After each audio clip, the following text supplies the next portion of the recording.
Okay, so that brings us to our next Mystara D&D game, up to session number 157, or Phase 3, Season 3, Episode 20. They are up to the 8th day of the 3rd month of the year 1012, and hopefully we get through a full session today without the cat shutting the computer down. We managed all but 20 minutes last Monday night. At the table today we have Martin. I'm playing Tyrell Silverleaf, a wood elf or an elf, but with a past as a tunnel halfling. Don't ask. And he's following the path of Earth, and he's a walking rock. I think that's good. It is good. Next up we have is AJ. Hello viewers, I'm playing Makeda Aiden, who's a humanoid bard, merchant by trade, cunning by nature. He's the sort of person that would look to negotiate while also slipping a dagger into your side. He's also following the path of the rock, except it's the path of the rock hard, because he enjoys the company of others. And hey, if only it was Pathfinder where you actually have magical items that allow you to shift genders at a whim. Oh, double the chances of getting a date. Up next we have Sean, who's currently entertaining the cats. Playing, distracting them. I'm playing Cetus, Lord of Ganassi, elf, berserker, fishman thing.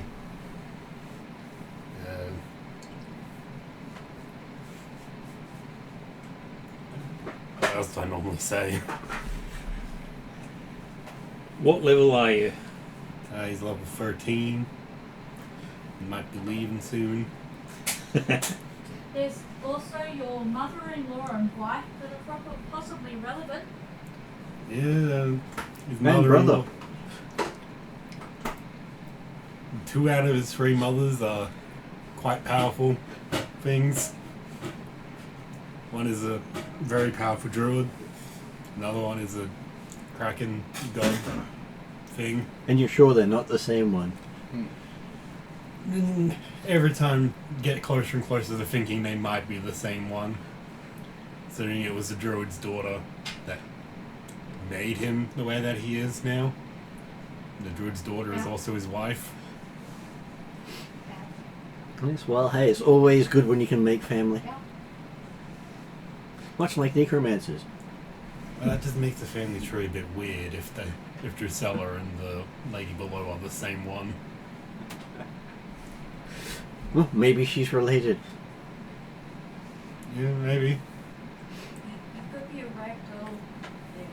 Online today we have Jeremy. Good evening all. I'm playing Dimitri Dimitros, the Goldaran native who grew up from humble peasant beginnings and has started to take his place in the world as a noble of the new kingdom of Karametkos, advisor to the king, and as an advisor to all who are interested in wisdom and intelligence. What wisdom? Up next we have is Rhiannon. I am playing Hildren, the Air Genasi cleric of Zertev Ranger Hunter, who is coming to terms with losing her freedom so she can fulfill her debt to the Wild Hunt and Zertev by creating a kingdom in Zertev's name. She is trying to come to terms with the fact that she will eventually have to settle down and no longer adventure. Despite that, in her choice of item. She went for what she was more interested in rather than the thing that possibly would have been more helpful in her day. So she's still got a way to go. And hey, just because you've grabbed something that may not be best choice for the future doesn't mean it may not end up in coming your way. You only knew it was but you only knew what to select based on name, so just because the name might have sounded more appropriate didn't necessarily mean it was.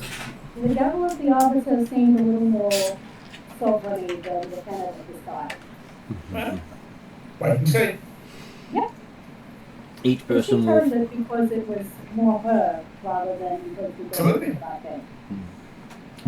And one of the story elements that came to light on Monday night was the source of the elemental infusion with people, and it being that a group of humans had a ritual that would infuse elementals into their own bodies, so they were became basically part person, part elemental, with two minds. They're actually retaining the entire personality of the elemental inside them. I was have to catch up with Monday. Now, unfortunately, most of the discussion on how that worked was what was missed.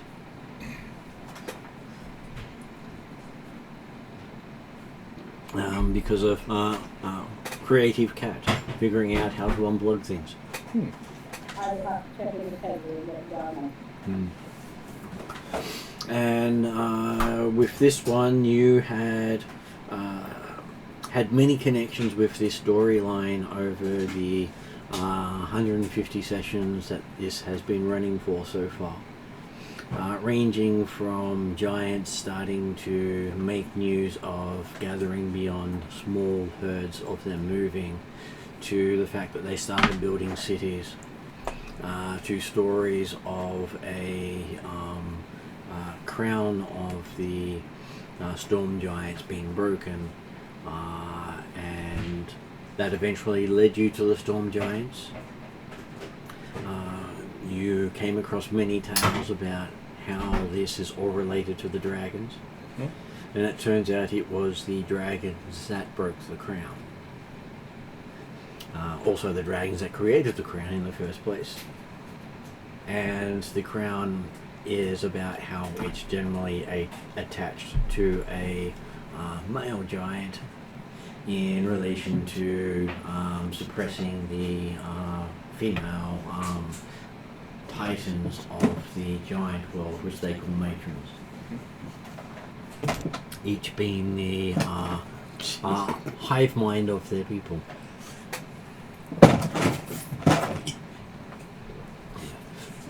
Just try not to get him too far along because I've got a computer right next to you. Alright.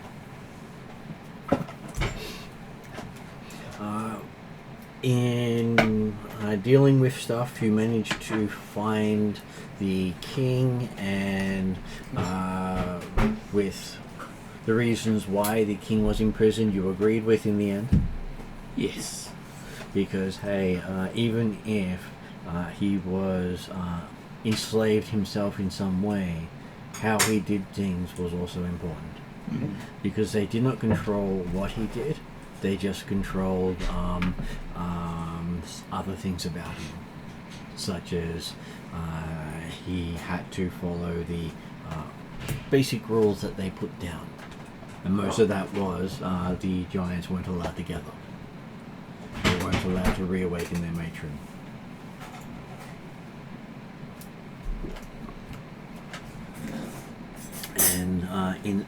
And as such, they let the other races actually develop beyond being squishy food.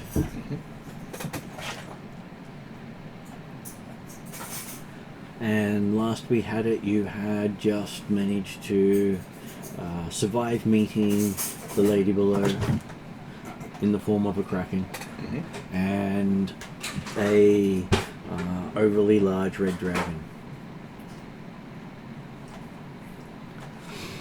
You had then gone to Yalarum, where you went to the Hidden Dragon Academy of Water under the desert. Still has a river going by it, so it technically part of its namesake. But historically, it's believed it was flooded. So it literally was a university in the water. You found details on dragon history, including the fact that the dragons associated with this academy were behind the design of the crown. They had servitors that were freed by the god known as the Shining One, who is also venerated in the city because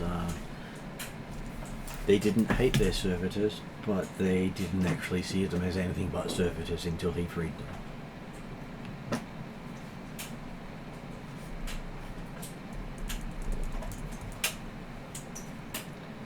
And unlike many other cultures that have the workers removed from their group, the dragons didn't seek retribution for that act. They just gave them a different position.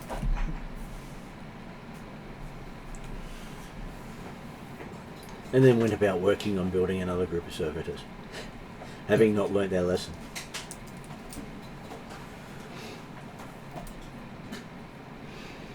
You got details on the dragon that had taken the crown, being the one that was technically managing the crown. And that she was one of the eldest blue dragon that was still chromatic.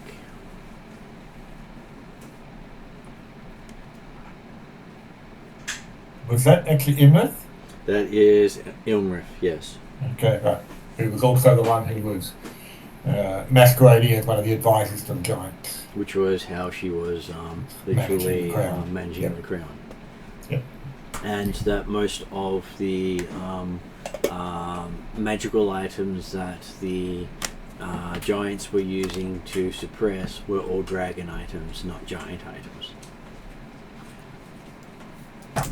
So the worm skull throne, the scepter, and a few things like that were never part of the giant community, had just been used by it for many years.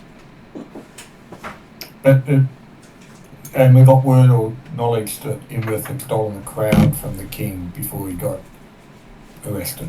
Is that right? She I had didn't think taken. we had that. She had taken the crown from him, which had gotten from the red dragon and the kraken, the lady below. Okay, right. And once the crown was removed, a fight ensued between the king and queen, in which the king killed the queen. Yep. Partly because up until that point, the queen had to do literally everything the king suggested. Yeah. If it was a suggestion, that had to be done.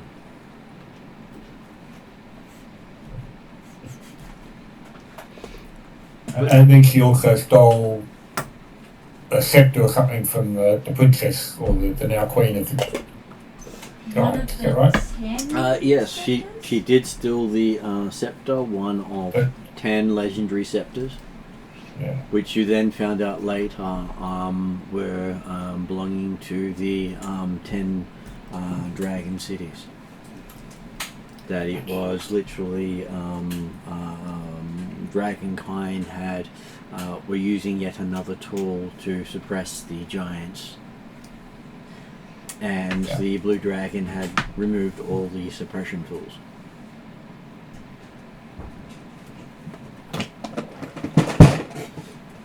And none of the storm giants actually understand that the role they've been born into was all about keeping the status quo and reducing the effectiveness of giants in the world. But of course it gave them lots of political power, and every other giant had to bow towards them.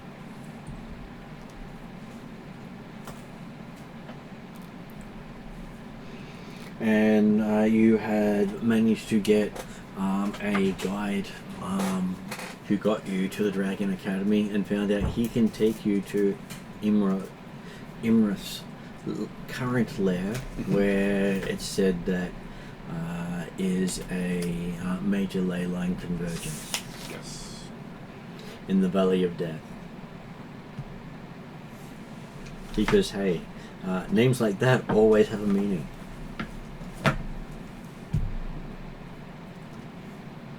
And sometimes the meaning is practical, and sometimes it is related to an event.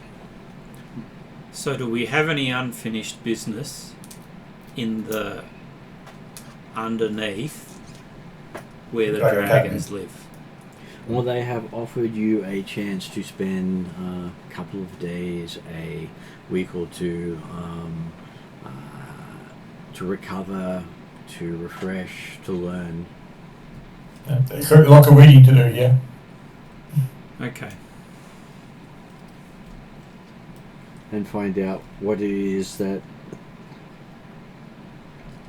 you might be able to achieve by going to meet the Blue Dragon.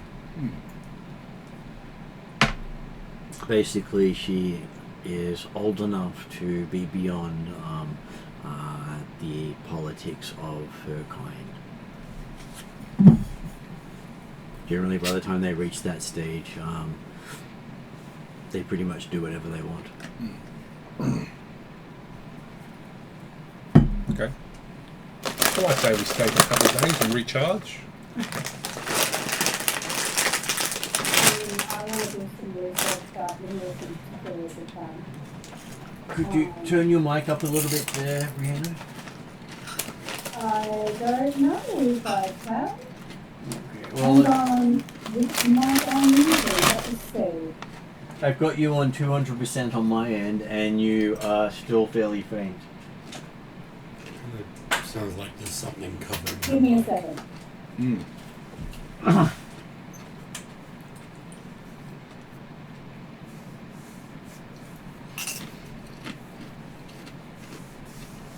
Okay, we also have Calcrix joining us as a white. Introductions.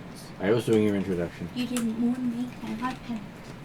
As a white dragon gaining many colors, and a morphing companion called Eep, who basically is a dark fae, who generally does as she pleases because she's not a familiar and not a mount, and generally made from inky darkness with little red eyes. I thought we agreed. Her eyes change, and right now they are murky grey. Well, it all depends on what she's doing at the time. Yeah. Yes.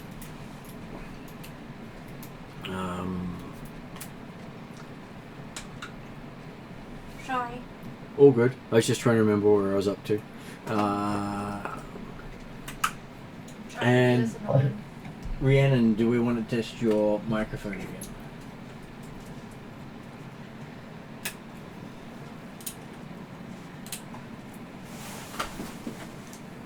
Well, if you are testing it, I'd say it's pretty unsuccessful because we're not hearing much on this end.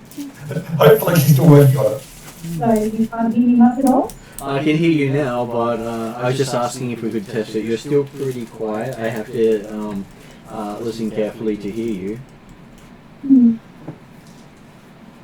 Last time I used my headset, and it didn't like that, so I went to my main, and now it's not like that either. Does it have a microphone stick? I'm not using a headset at the moment. I'm just using. I was hoping I was using my webcam mic, but that's what I use for. Well, we can mostly hear, which is should be able to get us by. Okay, so each of you will I would say spend 5 days in the Dragon Academy getting some time to do some recreation for yourself. Is there anything in particular your characters would like to do? I was going to start with Jeremy. What does Dimitri try to get out of spending 5 days in the academy? Okay, he's obviously quite happy to spend the time in research. I'm not certain there's any special topics that he's keen on, except for the idea of new stuff. So he's always interested in learning something new. So quite possibly he's ended up looking through the catalogue of options or whatever type stuff, or looking through the bookshelves and thought, oh, that one looked interesting, and went through that one, and then, oh, that one looked interesting, went through that one. So, do that a few times. Well, I'm sure they'll have many documents on the fall of various civilizations. Except for Nithia and Blackmore. Yep. Do you need help, Something Ariadne? from the dark side. AJ, would you be able to help turn the chair? Yep. Which way do you want? Just Right. facing. It's probably something that Dimitri would be also take note of is apparent gaps in the library. Yep. Well, the two main gaps you see are the Nithia and Blackmore. the Nithia. You do note that their documentation on the giant culture is pretty much non-existent, as is that on everything that predates Blackmore.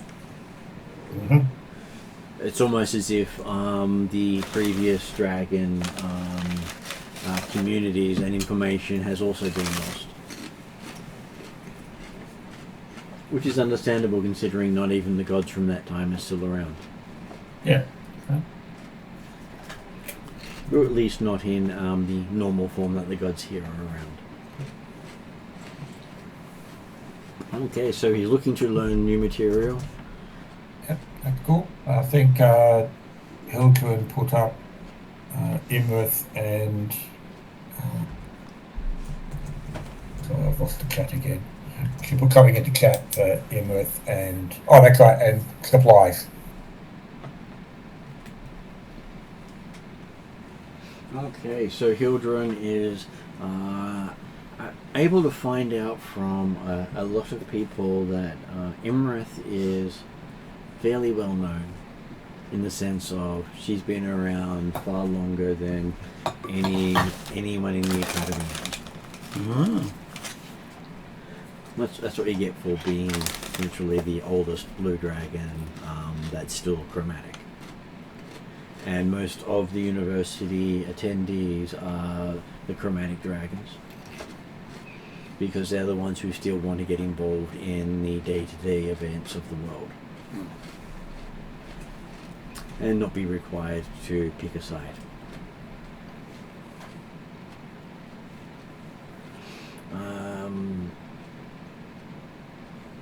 There is parts on that she has been at the post dealing with the Storm Kings since the post was created. So most dragons have a guesstimated lifespan of 1,000 years, but they have enough reference material to say she has been around for far longer than that. They think she's about 4,000 or 5,000 years old.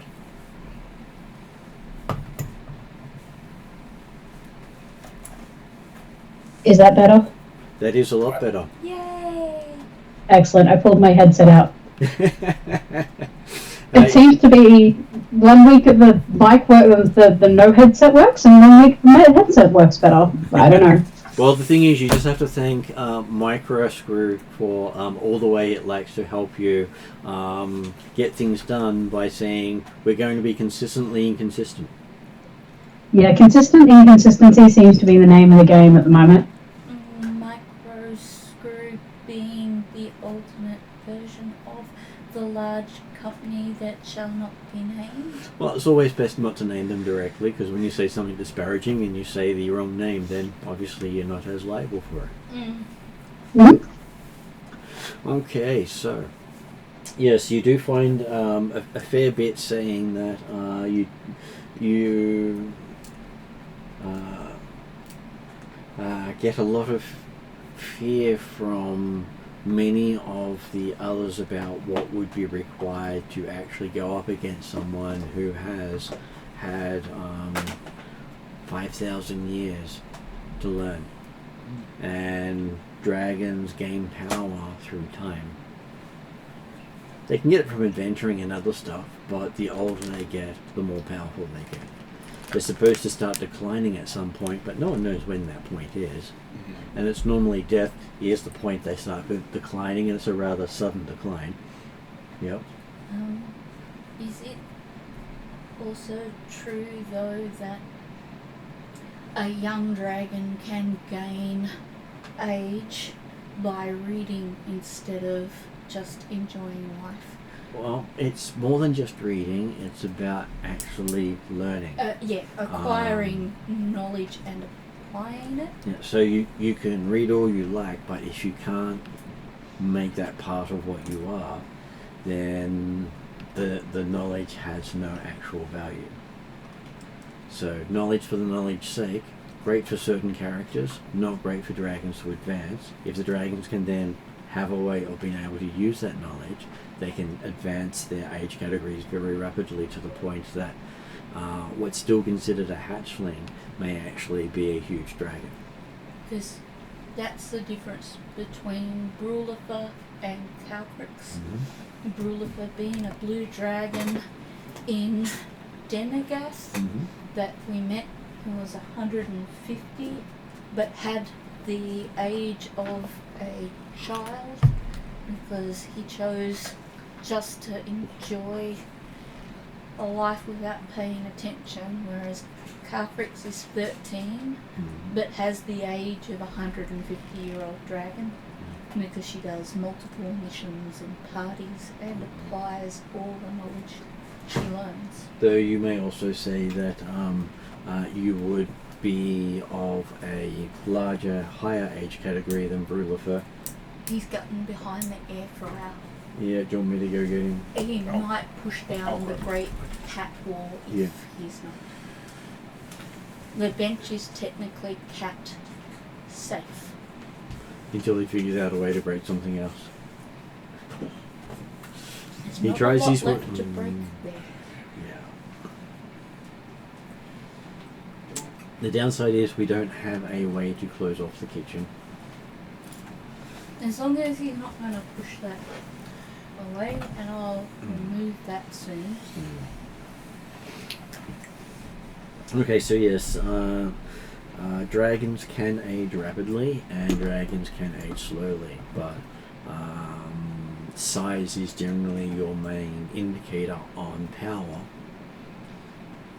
But a large dragon that's dumb as a post may not be much of a challenge for you, and a tiny dragon that can outsmart you may definitely cause you lots of problems.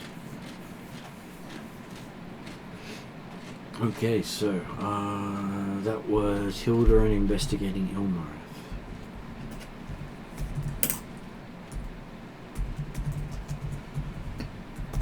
Okay, so what would Trellin be looking into? I'm trying to You want me to come back? keep going. Okay, so I'll go to Merc. What would Merc be looking into while you're in this? Probably three things, I would say. First, trying to make connections in the town, allies. The second thing he would try to do is to see if there's anything that he could use either for his protection or to weaponize to keep him safe. And the third thing he would do is try to get into this new book, The Secrets of the Void and the Great Beyond, and understand that, read that, or try to unlock its pages, or however it works. I think there were 3 things he would do in the time he was there. Yeah. It's always worrying when the GM smiles. Like, Connections. You say the GM shouldn't be happy. I'm just worried about what's going through his mind. So we had connections, looking at the void, and a way to protect yourself. I'm not sure if you can see the front of Martin's shirt. Move silently, pick the lock, check the traps, die anyway. I love this game.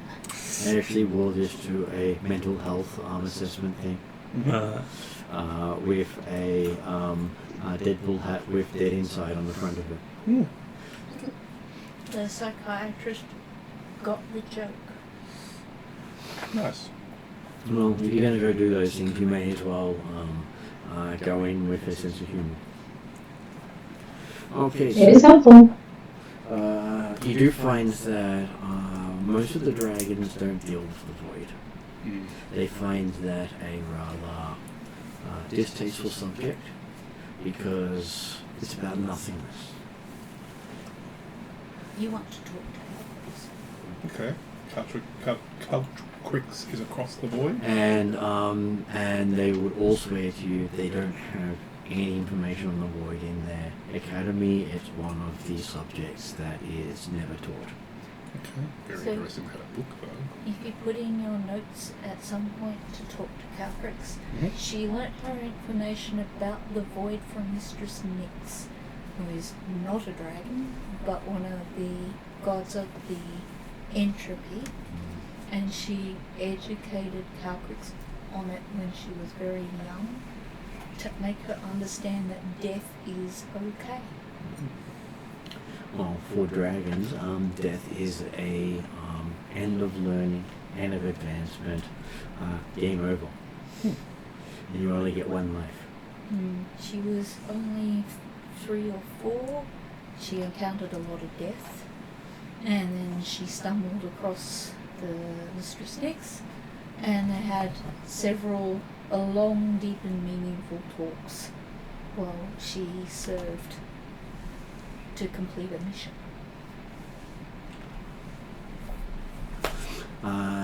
Talking about ways to protect yourself, they do state that they wouldn't recommend the use of anything powered by the giants because that's faulty and bound to fail. And then they go on to just about every other race of stuff you have on you, ending with, and if you rely on human technology, well, don't worry about faultiness, it's just not going to work. I sense some bias here. Of course, it's completely biased. He's talking to dragons.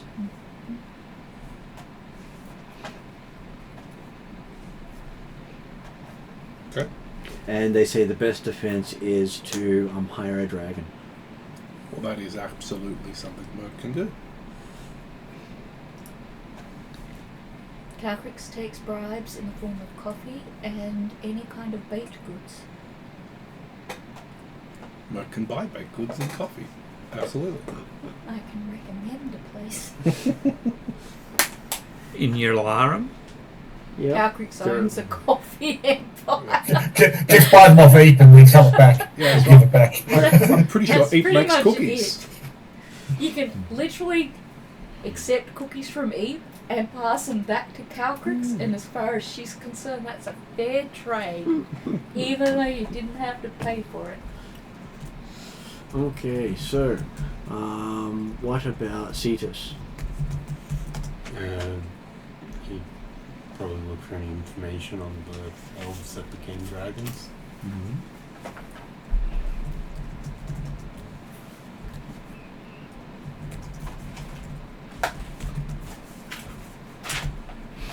Okay, so there is some old works there from the greater dragon god known as the Great One, who's said to be the first of the new gods once the old gods had disappeared. Also known as Calrix's brother. Also a child of the Bahamut and Tiamat. So basically spiritual successor of them. And said to have the 3 heads to represent each of the main aspects of the dragon of law, neutrality and chaos. For most of the chromatics like the aspect of chaos because it gives them the free will to do as they please in the world. Most of the metallics are in the law side of things because they are the people who implement the dragon law for their society. And then you have the neutral, which are mainly the gemstone dragons. Their role is to enforce the laws of the society. And it talks about how each of them is a evolution, and before the tree of life came into existence, there was something called the dragon hatchery, which was created by the Great One that would allow people to, well, owls, that doesn't seem to work on anyone else, to become dragons instead.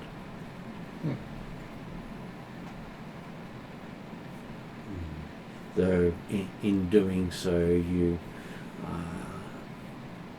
do not technically cut your heritage away from you, you add to it. Which is why many dragons won't attack elves and many elves won't attack dragons. Because they see them as kin, and if you start a kin war, then there's a good chance that both of the elves and dragons will come after you.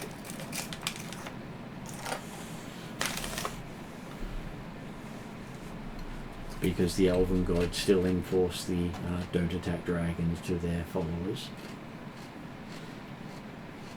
as do those who pass the naming ceremony with the Tree of Life, both of which Trollan has avoided so far. Yes. But I'm going to learn Arcana. Mm-hmm. I don't know how that works.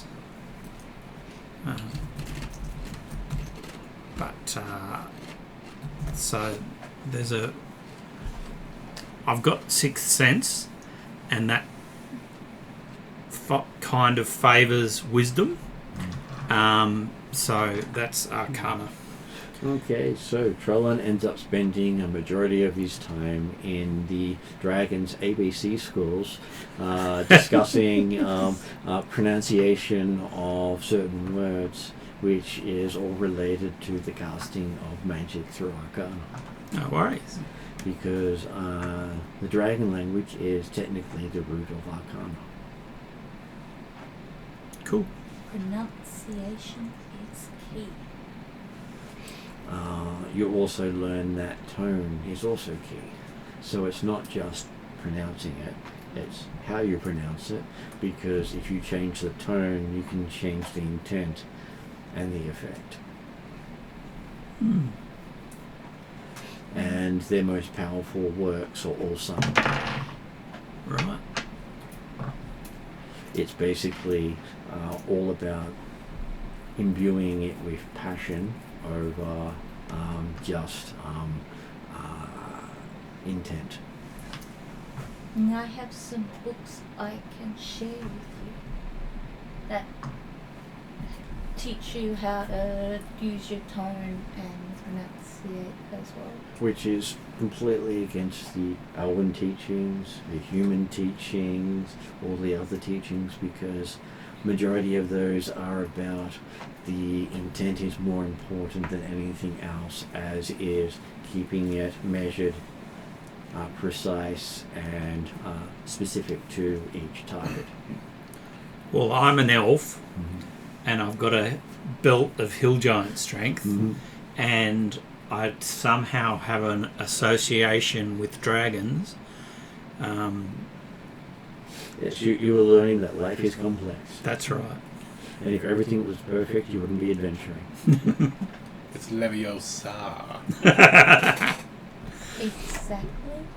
And they do mention the main differences between most of the magics is humans teach arcana as logic, because everything is almost like a science to them. Yes. Owls teach magic in connection with nature, Right. because for them magic is growth but not advancement. So as a sixth sense, I have a package where arcana, history, investigation, nature, and religion checks are wisdom based. Yeah. And they talk about dwarven magic, while very rare, is all about resonance. Because if it doesn't resonate, it doesn't work. Which they say, strangely enough, the most compatible magic that they have in the world is dragon and dwarven magic working together. They rarely do so because they argue about who's getting paid. But they also can cancel each other out. They've never worked with the halfling magic, so they see that as not really magic, because it's not really there. And gnomic magic is all science to them, so they basically say avoid that at all costs, because it may blow up in your face, as it has too many dragons trying to eat them.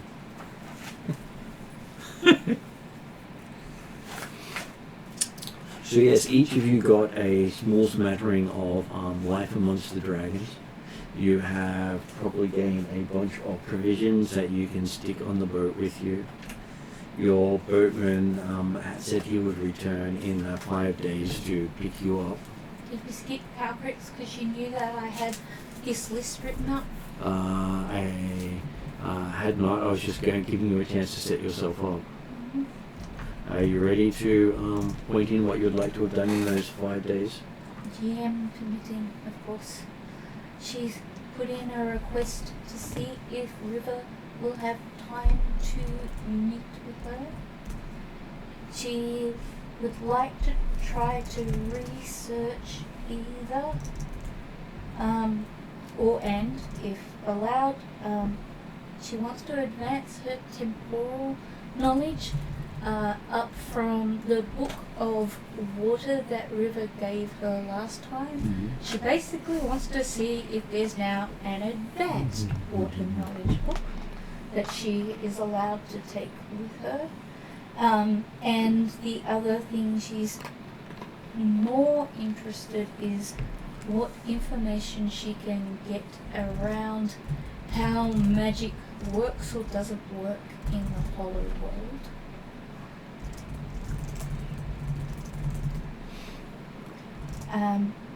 Then, in general, she would like to gain any gemstones and supplies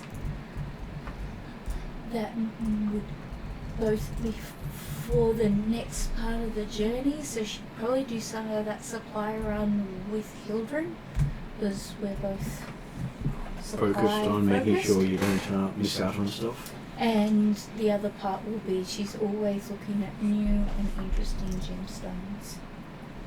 Did you need to resupply diamond dust at the moment? Yes, she will resupply her diamond dust. She will resupply a bunch of other general tools and things. And then I had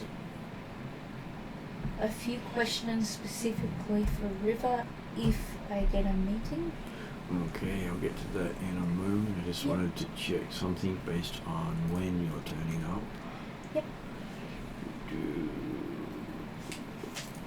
I have completely lost track of the time differences. It is good. Okay.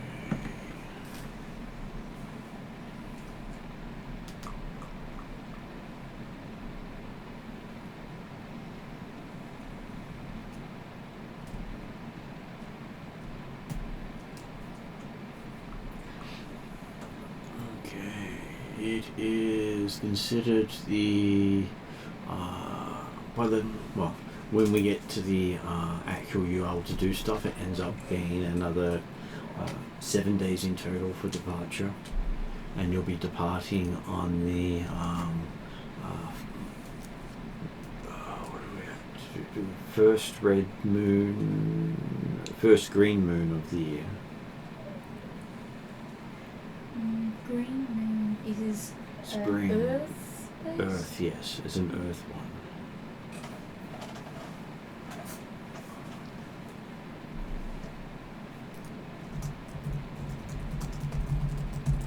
Okay, so yes, you do end up with some time with River where she's happy to act as an instructor on temporal magic. Oh, But says that information on how magic works in the Hollow World is actually stuff they are not permitted to write down or pass on. That's. Because knowledge of the Hollow World is not shared amongst the dragons.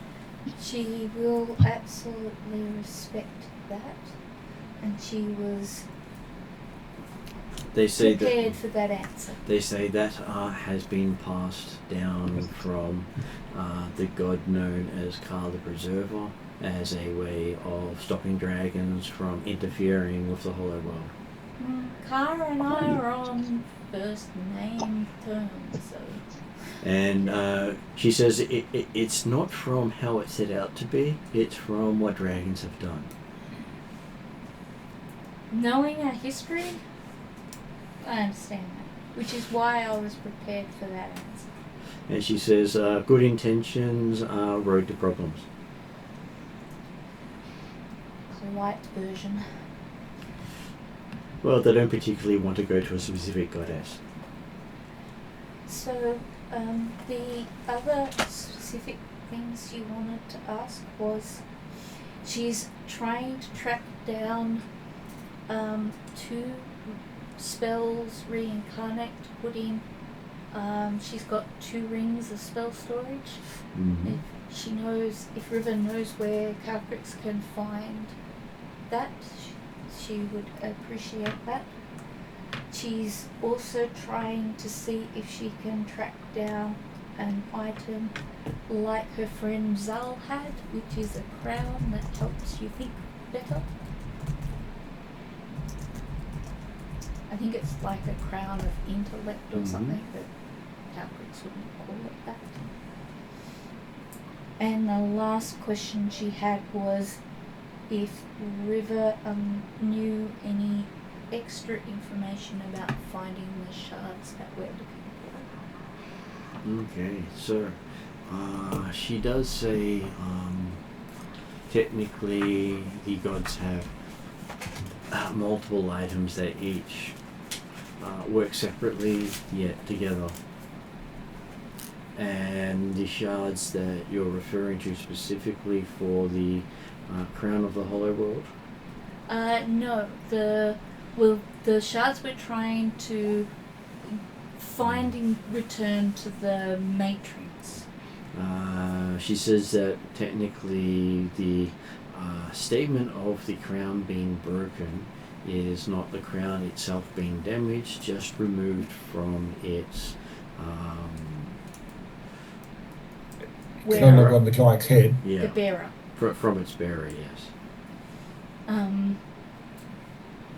But is there a way to find those bits that we want to get back to the matrons? Well, if you find the crown, you find all the bits. Okay, so we're just looking for the crown. Yes. Okay, cool. So the crown being broken is represented by the fact that there's no one in the seat of power. So if The power of the crown got broken. if we want to return the shards to the matrons, would we have to literally break this crown? Or pull it apart so that we can give them their shards? She says it is an artifact. It will require more than they actually know how to do. So it may not be possible. Anything is possible. All artifacts have a specific weakness. Her next question would be, would giving the crown to the matrons to allow them to try and get their bits out of it, would that be one way to go about it, or would that destroy the world?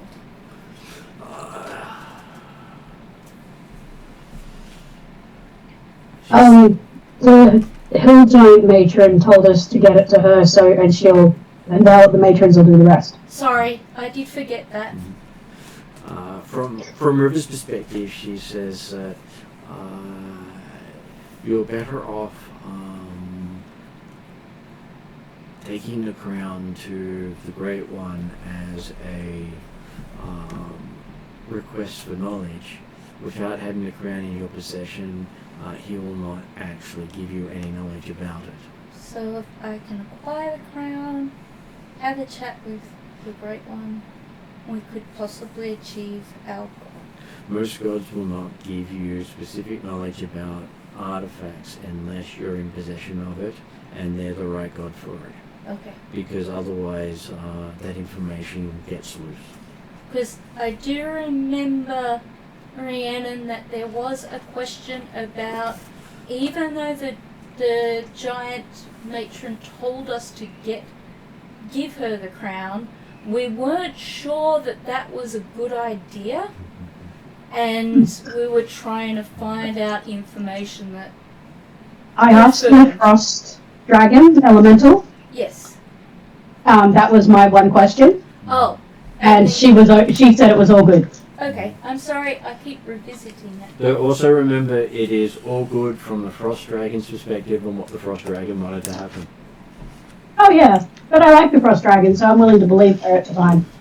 Maybe next time before the session, if you're able to, even maybe the day before, maybe get in contact and you could possibly review the notes so that I don't keep revisiting things that I forgot we got the answers for.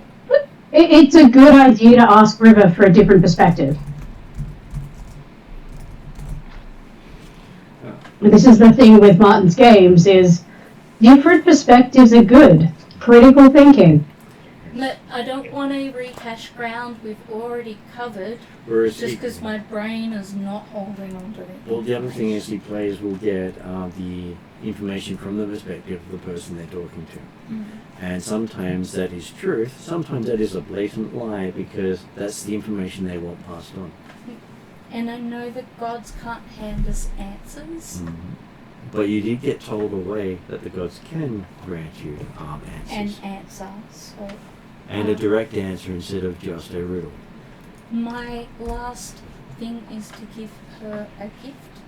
Mm-hmm. It is a representation of a blue dragon, but it looks like it's an origami figure. It is in fact several different types of sapphire, sliced so thinly that it appears to be paper. Well, she says she has a gift for Calcrex. Is this good? Not necessary, but good. She gives you a gemstone that has very unusual properties. Idris, down. Just pop him on the floor. it looks to be more liquid than solid, and doesn't seem to hold its shape as you look at it, but doesn't seem to dissipate either.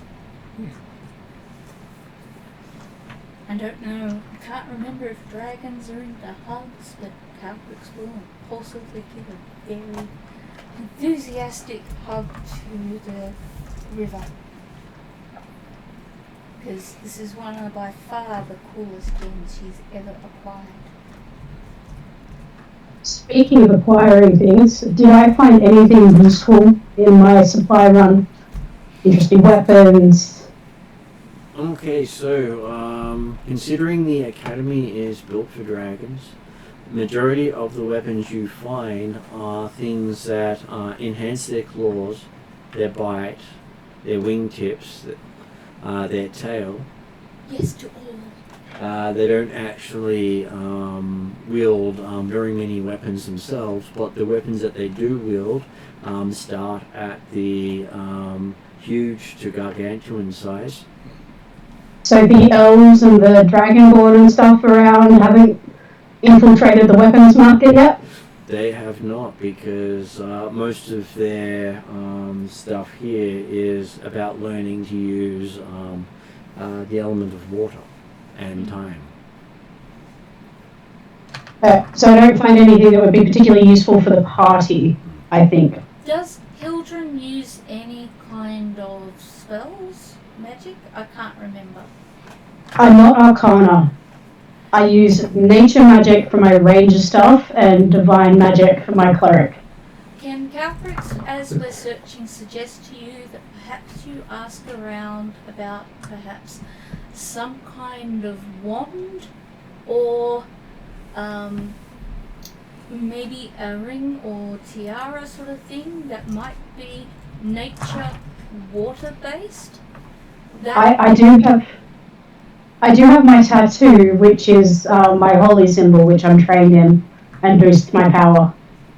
That would be the closest I could get to giving you advice about finding something useful here that might work as some kind of weapon or defense.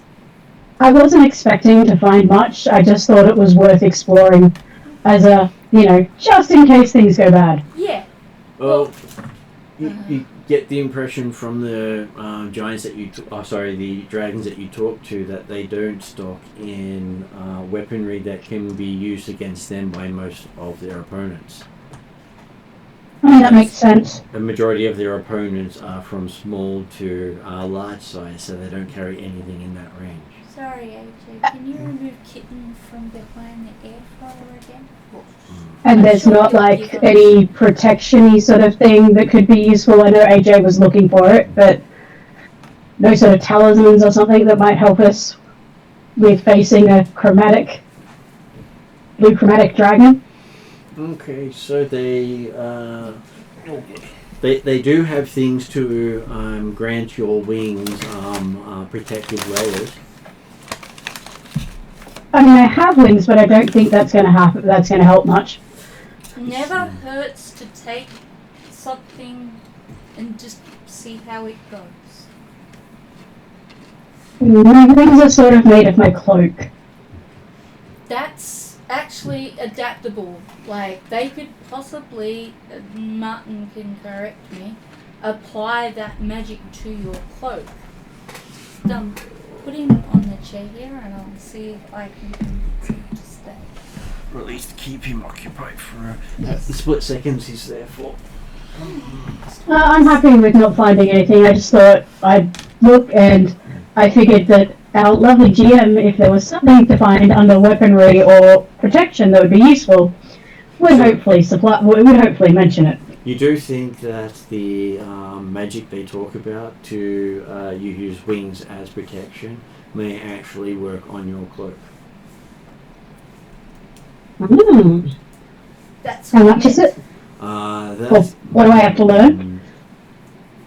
That is, they will basically let you take it if you can basically speak to them a sentence in fluid draconic, they say. Can I assist her in this endeavour? You can. Am I fluent in Draconic? I don't think I have a level 3 in Draconic. I am offering to assist you, which means I could have helped you practice over the few days we've been going around looking for supplies. And that might give you an advantage if there's a roll. Just trying to find my character sheet on the computer. Mystara.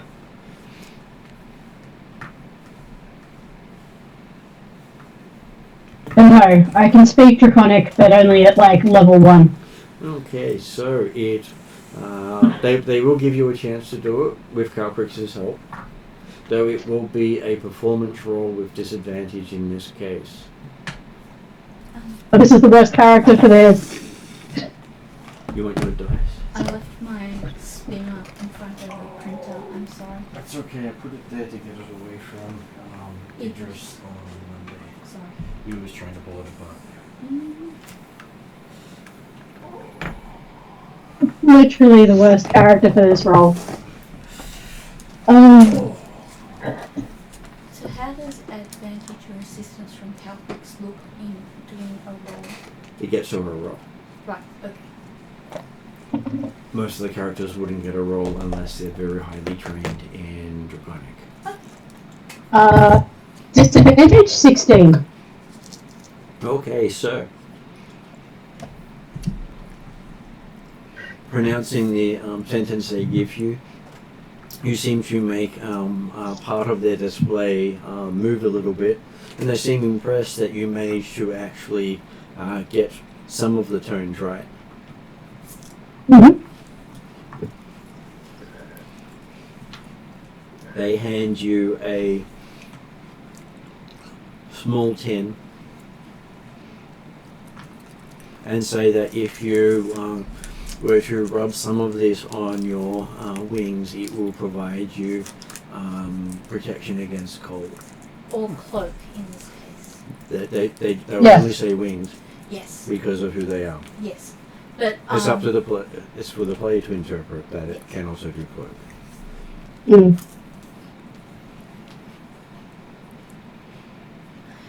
please don't make her roll to figure out that it's her cloak and not wings. Yeah, my cloak is my wings.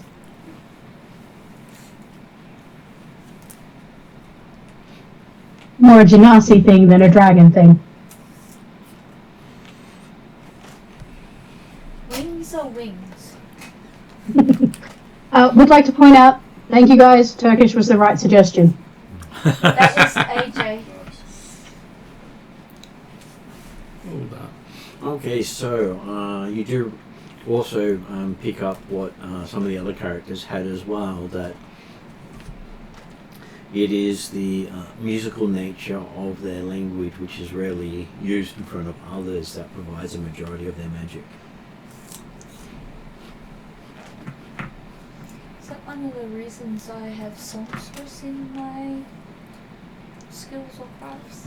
It's one of their higher forms of magic. Is this part of the reason why Seika's thing on not last Monday, the Monday before worked so well?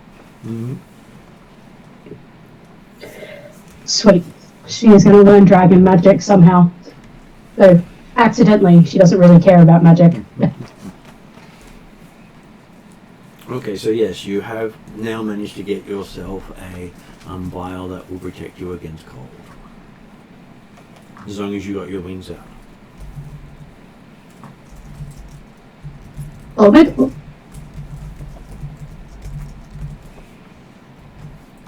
They do say it has 3 uses. Did I get any? That was going to be a question for later. Thank you for answering it now. And with a demonstration from the shopkeeper, they basically say that you put your wing between you and the effect. Is this a Count Duckula thing?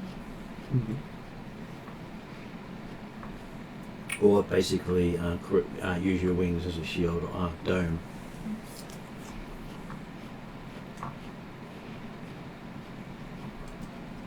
and it will protect anything on the other side of the wing or under it. So I can use it to help others as well. Yes. Awesome. Most dragon magic is not about protecting the person.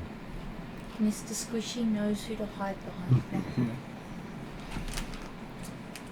He's just got to make sure that I've, That was interesting. So you sort of faded out in the middle of saying that, though. From what they refer to in their normal stuff is the best dragon defenses don't get hit. If you must get hit, it's normally to protect something else.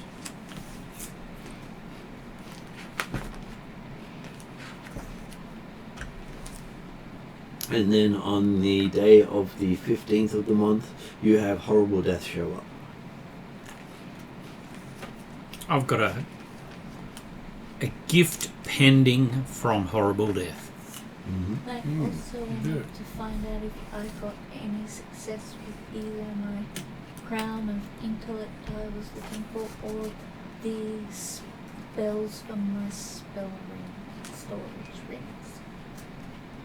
I will say not yet. That's fine.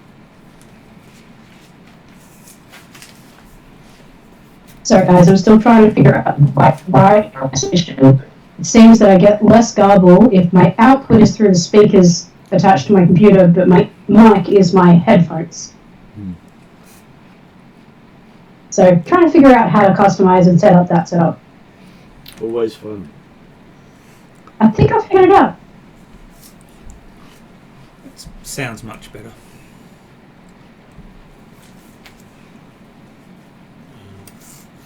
See us also be able to get some of that wing protection stuff. You can. Would you also like to see if you can perform enough to impress them?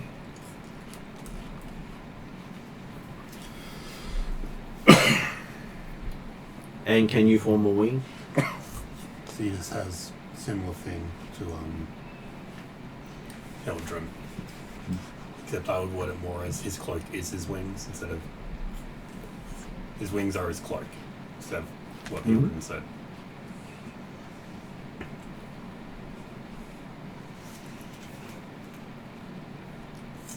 Same difference. Your cloak turns into wings, my wings turn into a cloak.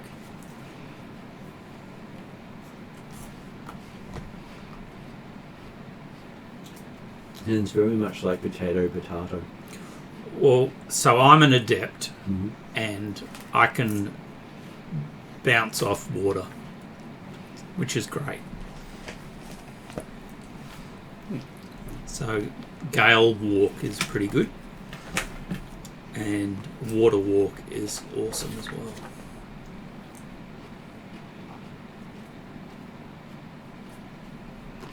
I'm tempted to see if I can argue that every water has a little bit of condensation above it, and I'm able to walk on gases.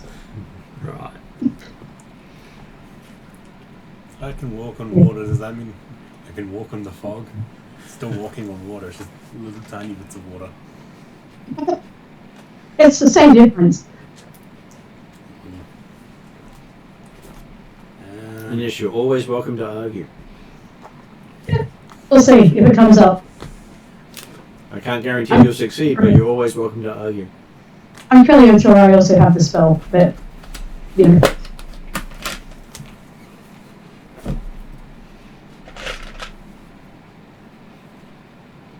If I speak Draconic, do I have to roll to this? You will still have to roll yes, because while you can speak it, you might not be able to get the turns right.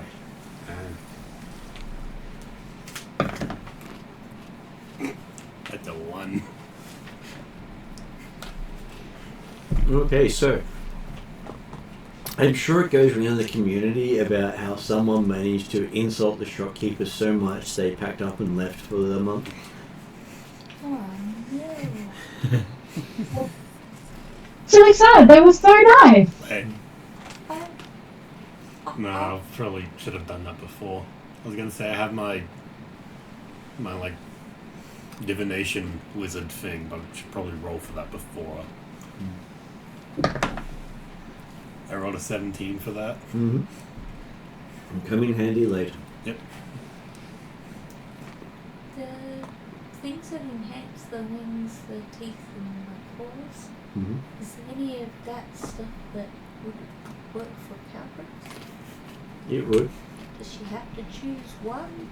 Or is it mostly limited to how much she's willing to pay? At this stage, it's about how well Calcrix can perform. Okay. You would like to start with, I believe it's claw, bite is the main attack she uses, so claw 1, because that would be good to enhance. Okay, so being naturally dragon speaker, you get to roll with advantage. Don't have to use one of my fortunate feats. Nice. 9. 10 plus. It's performance, yes. So that is 26 plus 8. Sorry, adding up at 2. 28. Okay, so you do seem to.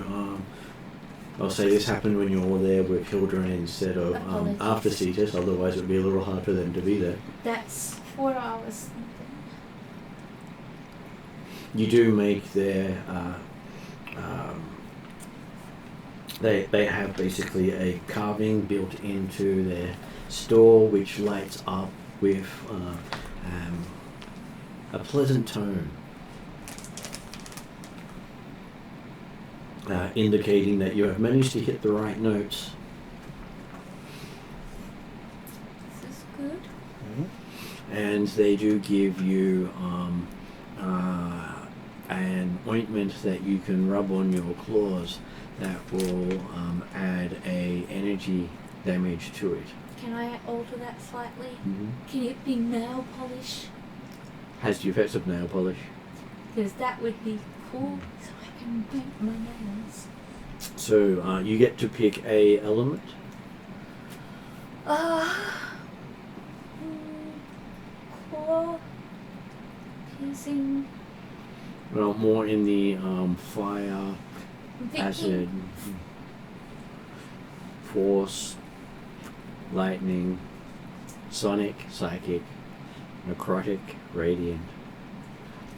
I most often need to use radiant against the masters, the opponents that face me, so I'll go for radiant. Okay. They'll also make your claws glow. In a, I won't be able to stealth away. Yes. I don't think I'm going to be hiding if I'm attacking someone with my claws.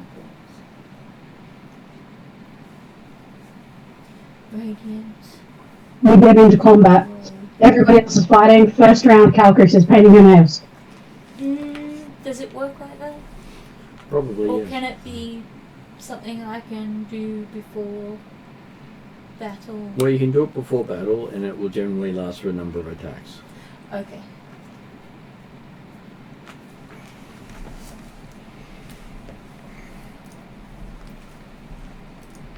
Thank you.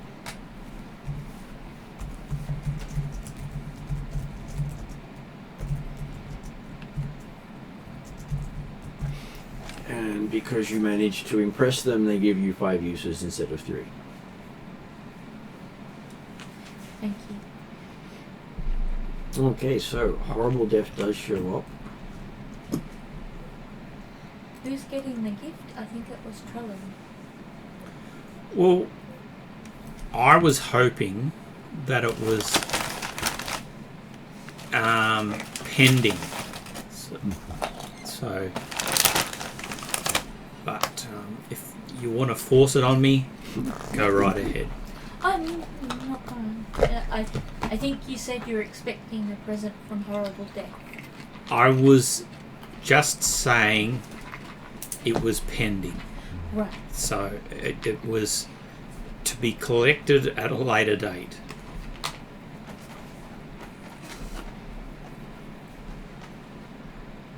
But if that doesn't suit you, then whatever. Because it was something to do with last session or the Yeah. session before you did something that impressed him. Calligraphy. Your calligraphy, that's right. You've got the very pretty one. That's right. Okay, so Horrible Death does have something for you. Okay. It says this should help you be more lucky. Okay. It seems to have a mummified foot on it. Awesome. It's like one of those monkey paws. So it looks like a shrunken halfling foot.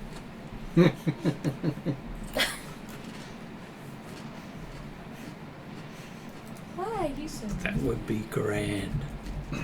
You did say his name was Horrible Death. terrible. Anyone you know, you think? I don't know. That birthmark looks familiar. Mm. I think Cousin Jerry had one. Just like that. And he does note that he thought he'd keep it in the family. You could try a perception check on it. It's Cousin Jerry. See if you know them. Never liked him anyway. But you might regret that. Owed me 20 gold coins. Would have owed his previous life 20 gold coins. 32. Roll. Well, he's probably was it a sense motive? Yes. Yes. I did perceive it. Okay, so he doesn't seem to be lying. So he might actually know something about the family you never learned about. Right. Ask. Seems to like you. Is there any guidance you can give me? He says yes. The bad luck the owner of this foot used to have will counteract and take away from any bad luck you have. No worries. Because they died so many times. Might mean you don't have to be reincarnated as something else. He believes that in 1 year alone they had over 100 deaths. Right. And none of that from misadventure. Just clumsiness? He pulls out a book and starts flicking through it. A pig sat on his head and killed him. Flipped over. Then he has, he fell asleep next to a river, it flooded and he drowned. Flipped over. He got bitten by a bug and died. Flipped over. He ate a bug and died. Flipped over. And he just keeps going on and on about all these mundane deaths. No mention of the family member. One of them was Genrick. Was Genrick a halfling? No, one of the deaths was Genrick. Oh, Genrick killed the halfling? Possibly. He has about 400 years that he doesn't know about. Oh. He may have been a halfling in those 300 years. Yeah, possible.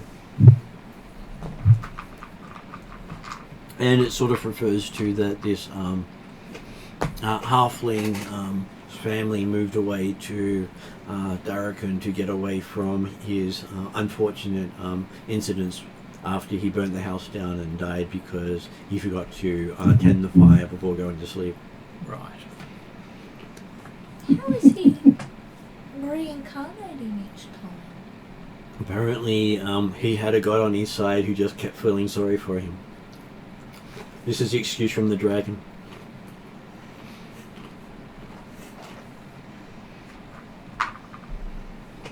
Thank you very much. Though he is slightly in the group of people who say it's because the sponsor was laughing so much he wanted to see what would happen next and had bets with other Right. gods. Okay. Just had I believe that version. Yes.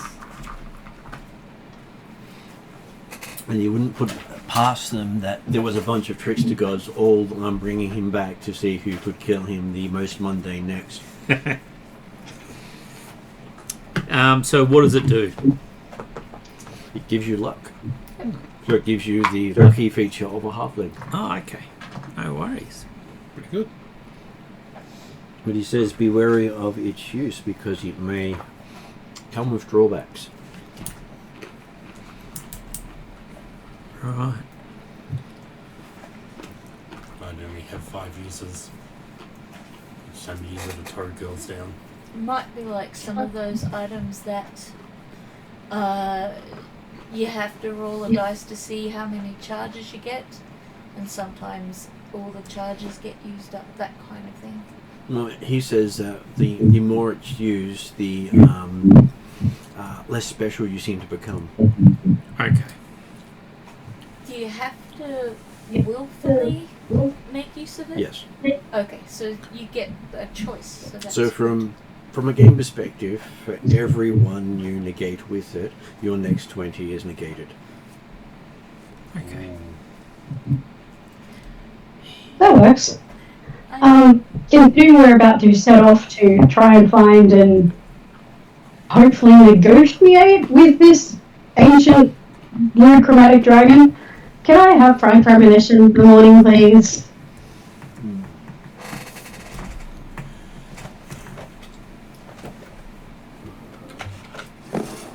Can you find your cards? Yeah, just got to get the cards because I had to hide them from the cat who flicked them across the room. No!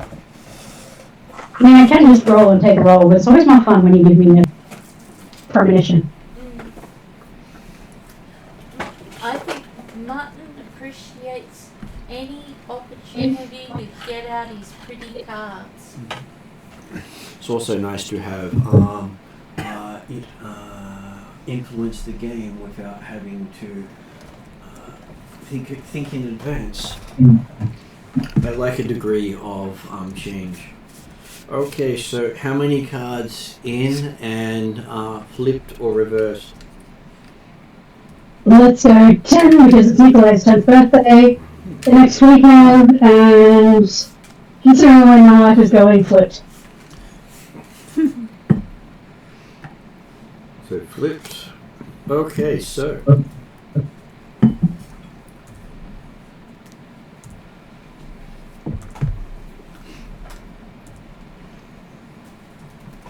we have what looks to be the bard, which is a dragonborn, and called the expert, and they're upside down.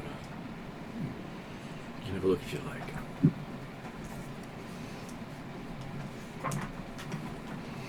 Okay, so the card represents a bard playing a musical instrument. It implies expertise, rightly or wrongly applied. So because it's upside down, I'm going to guess wrongly applied. So you believe you will be coming into an expert, a person who believes themselves to be an expert but isn't particularly helpful. Unfortunately, that happens so often to you, you're not sure when this is going to occur today. Yeah, I sort of look at Merc and then look away. Aww. So basically, you believe that it means today you're going to encounter something that appears useful but will not be. Cool. So she's going to be, second guessing everything that comes along the way that seems, useful and valuable. Yes, and you can be tricked by many things. Yep. Okay, just so for those interested.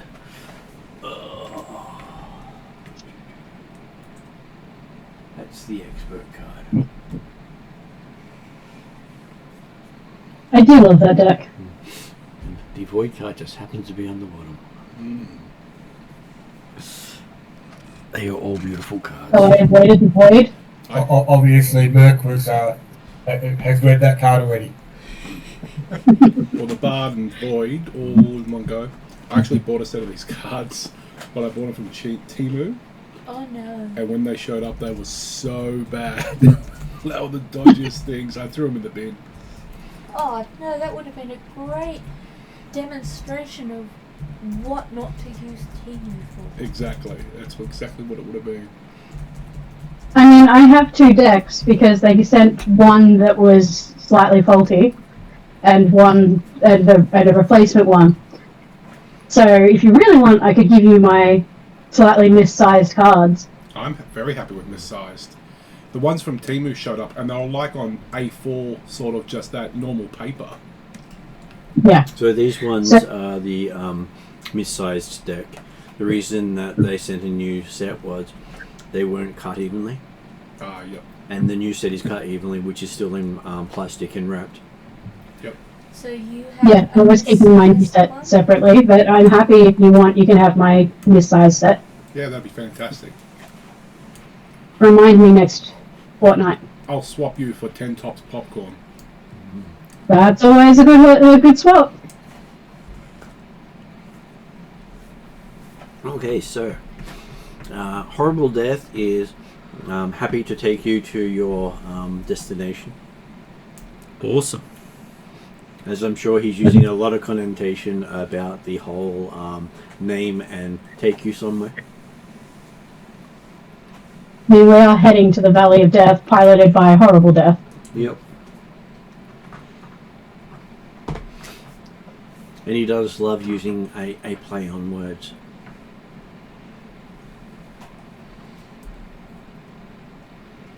Especially against the bard. I was sort of, Hildren in her mind is, does he have children? Bloody dragons.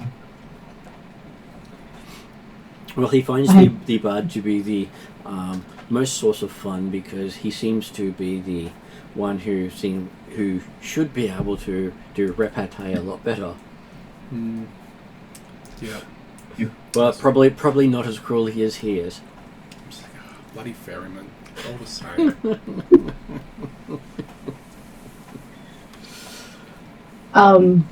Every now and again, Hildren tries to pray to Xerxes, see if she actually gets out of the zone of no communication.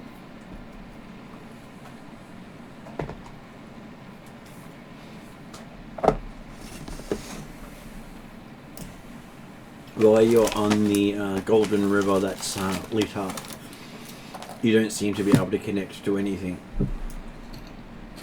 That could be very dangerous for my magic, but we'll see how that goes. But hey, calling upon power without having a specific god answer will always be interesting. Yeah, this is where she's a little bit nervous. But it's also ley line, so her raven magic might be more... yeah, she's nervous.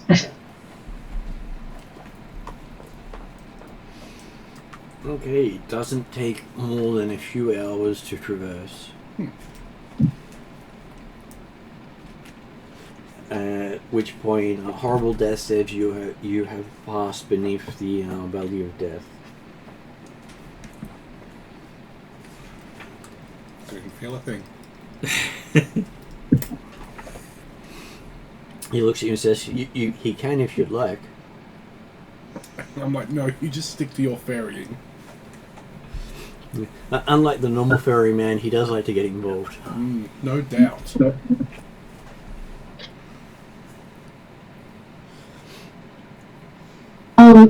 Aside from the massive glowing power that is this Golden River, do we feel, sense, is there a change in the pressure or the tension or the atmosphere? Well, the more upriver you go, the more intense the pressure gets.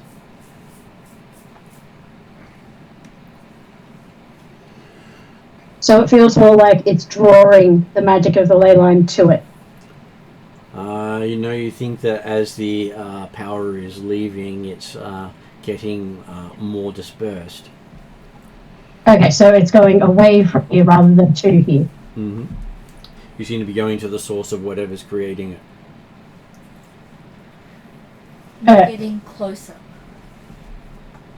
Is that right? Mm-hmm.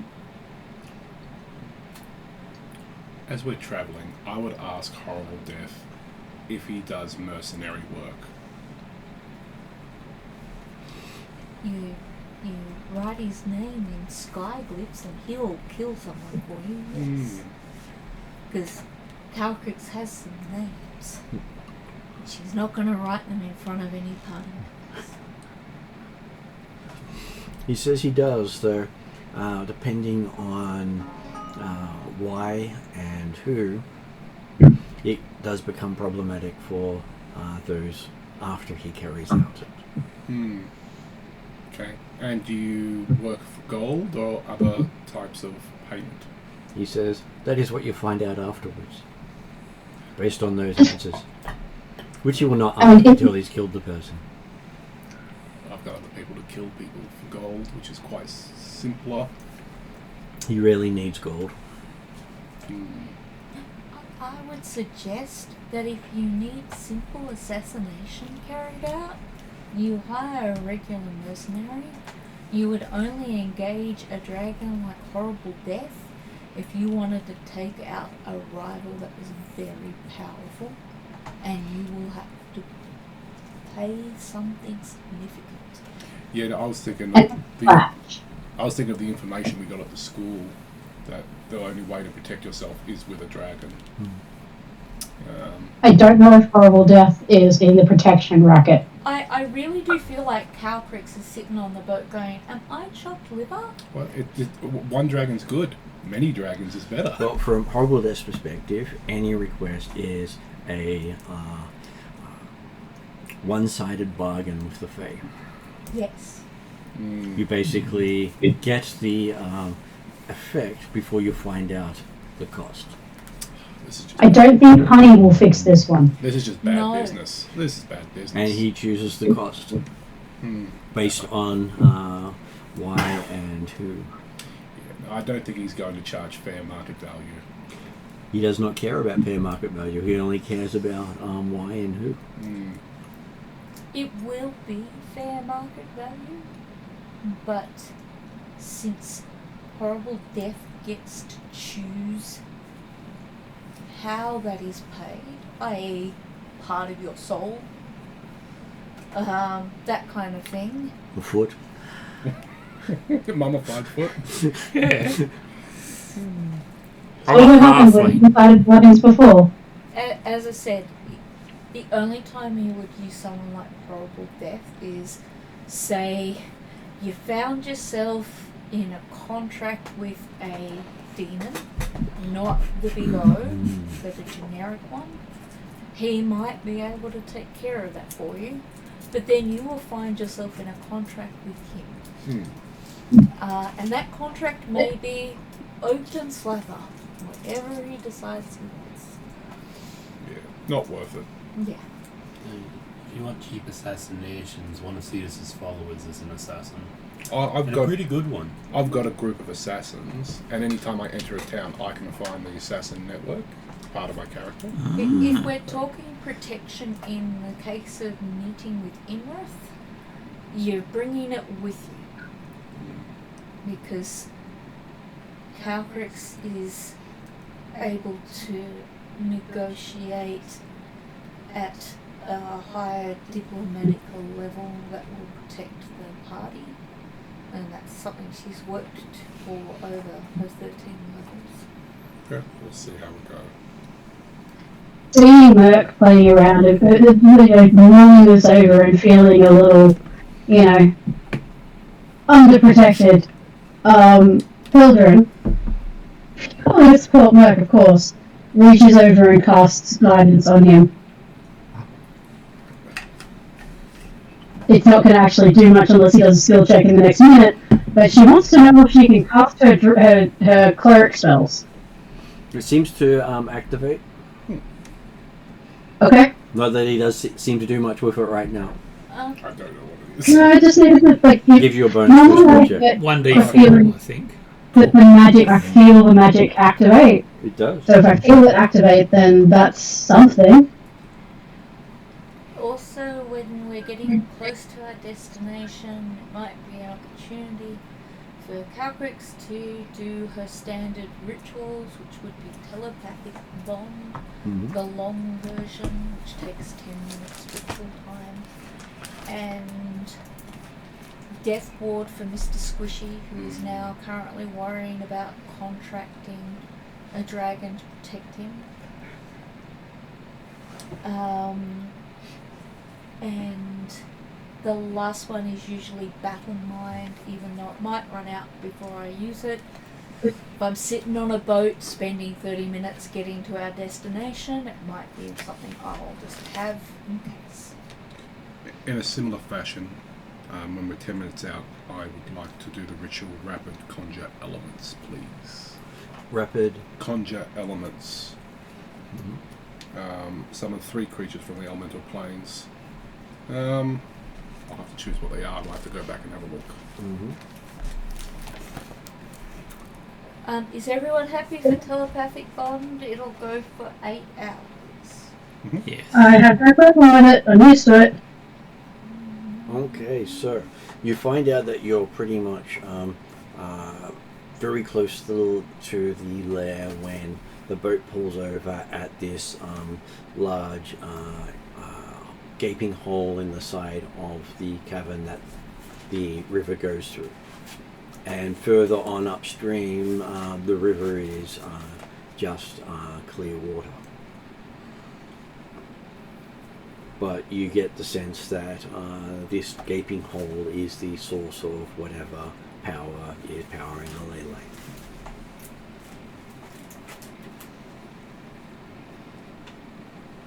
And Horrible Death is happy to wait here to see the outcome. Almost tempted to lend him my orb, but I might need it. So for Merc, Death Ward will go for 8 hours. The first time damage would reduce you to 0 hit points. It will drop to 1 instead. Okay.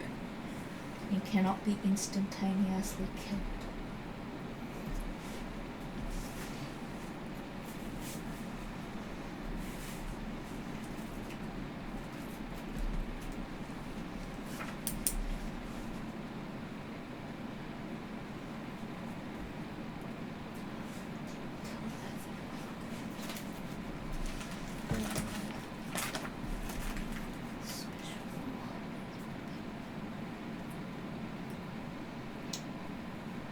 Okay. As you get yourselves prepared, you do see that inside the hole is just darkness. There's no light source in there. Did you say hole? Hole. The hole in the wall of the tunnel. Oh, I see. Inside the hole is darkness. Thank you. Gaping hole. The darkness is spewing forth the power that's causing the river to glow so brightly. It is. Attack the darkness. No. I'm sure you can successfully do so.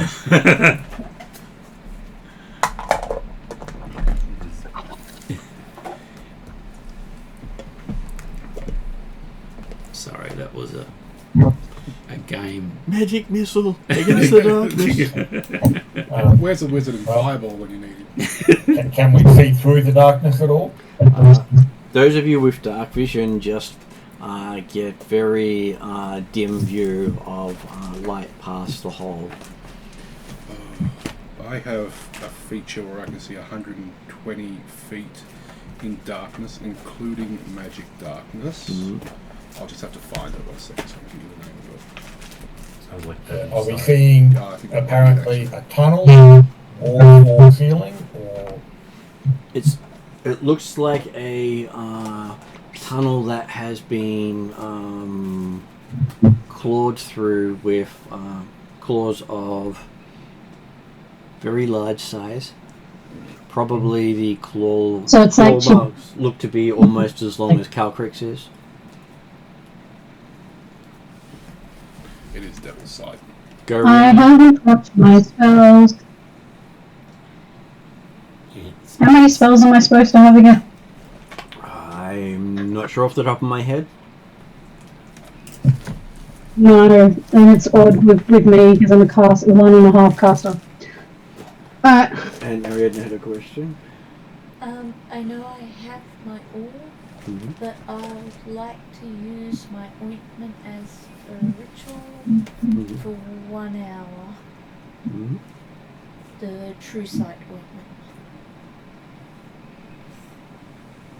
One that smells like saffron. I'm not offering it to anyone else. Because that reduces my hit points. He does.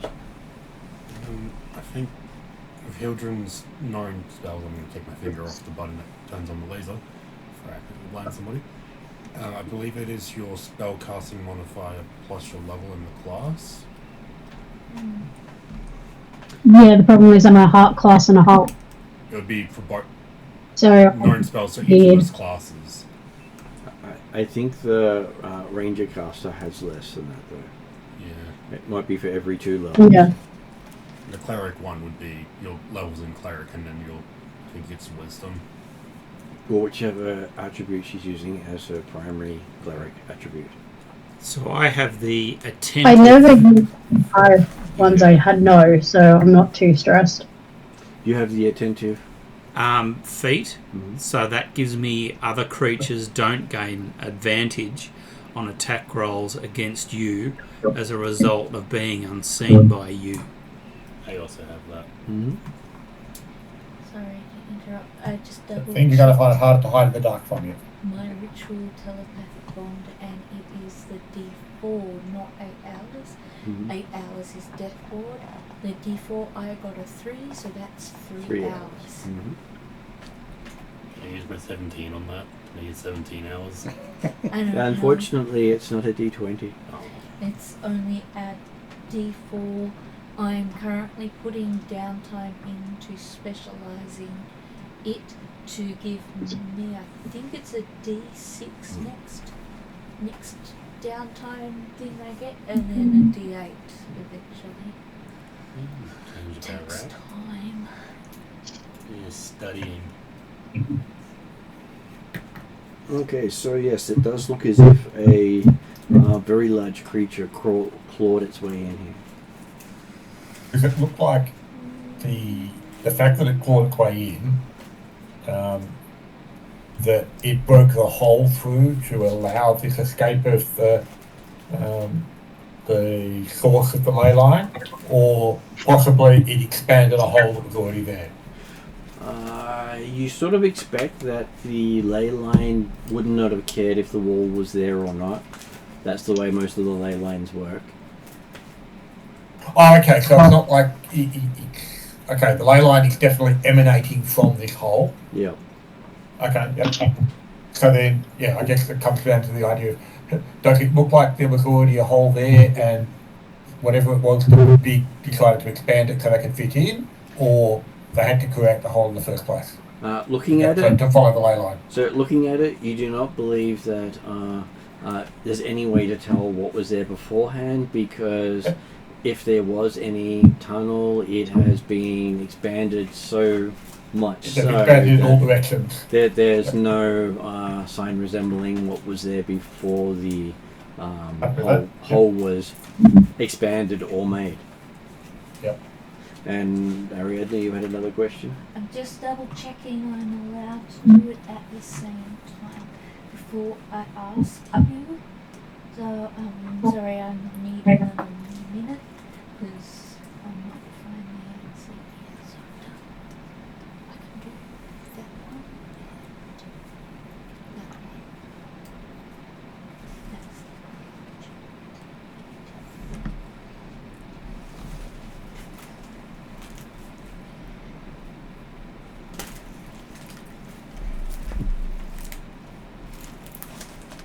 That's too many spells. Do you need help looking? I just need to check if Death Ward is a concentration spell. If it's not, I'm able to apply my battle mind. If it is, I can't. Okay, have a quick look. That is probably one of the few spells that I have never used, so I do not know that one.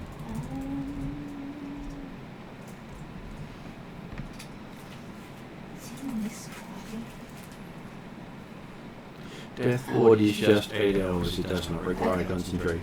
In which case, the battle mind ritual that goes for 10 minutes allows me to divine the location of an invisible or hidden creature and impart that knowledge to any allies who can see or hear me. Would I be able to see if seeing evidence that this hole has been made. Okay, so all that happens as a bonus action on your turn, Yes. which means that you would actually have to be your turn right now. Oh, so it has to be. We haven't quite got to that point yet. I can say you've gotten up. I don't mind, but we haven't gotten past the. You've got this hole in the wall. Some of you can see in, and not much further than Fair. that. That's what I was trying to check. Well, okay. Dimitri's happy to jump out of the boat and start looking around. So each round, technically, you can either give an ally advantage, an enemy disadvantage, see an invisible creature and provide its location to others, Yes. or 3 allies gain a blessed guidance or resistance spell. So I will wait until it's appropriate then. Okay, so Dimitri's. is Dimitri going to be the first one who steps in there? Is everyone going to wait for the wizard to go boom first? My instinct is I step forward first, but I'm still probing spells, so I can step forward and hope that nothing happens. We also have one tank in Cetus. I believe he's very good at taking. I'm very hits. good at not dying. That's it. So it could be that we organise for the tank to go first and then Dimitri can investigate around that maybe? I've got no problem. It's just no one was getting getting out of the boat, so Dimitri did. Okay, that's fine. Right. I'm a little distracted trying to prep my spells. Okay, so heading into the passageway, it looks like it's going to be very difficult terrain because it seems to be designed for, well, not cleared for medium or large creatures. Whatever forced its way through here was definitely far larger than you guys. So we're talking like a gigantic hole that's going to be difficult for anything smaller than large. Anything that doesn't have a climb speed or some sort of flying. I've got a Dimitri will take a quick minute to do a ritual for his phantom steed. Destria, Dimitri's dreamlike Destria. I know Cetus can make claws and things to walk up walls and stuff. Sears can just do that. He doesn't Yes. really need to make those things, but I think everybody in the party has a way to fly. We have a flying carpet, so Phantom those you steed can't. for Mork, I think. I'd call my mount my hippogriff. Is it Plutus? Yeah. Pluto. Oh, sorry. Pluto. Pluto. I got close. Proctosis. And then I know Hildren does, and I'm pretty sure Dimitri does. And I have full preferment, but I don't. If I summon him as my in my air form, in my air secret craft, I can't remember if he can fly if I do that. Well, normally you have to imbue your thing with it as a ongoing thing, as a ritual. It's generally not a I change it as I go. So you I mean, I can fly for a while. I can also levitate and latch on to somebody.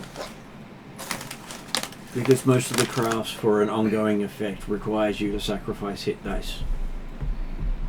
Yeah. I'm not sacrificing hit dice. It's just knowing what I'm looking at. Okay. Because, yeah, I can... Give me a second. Features and traits.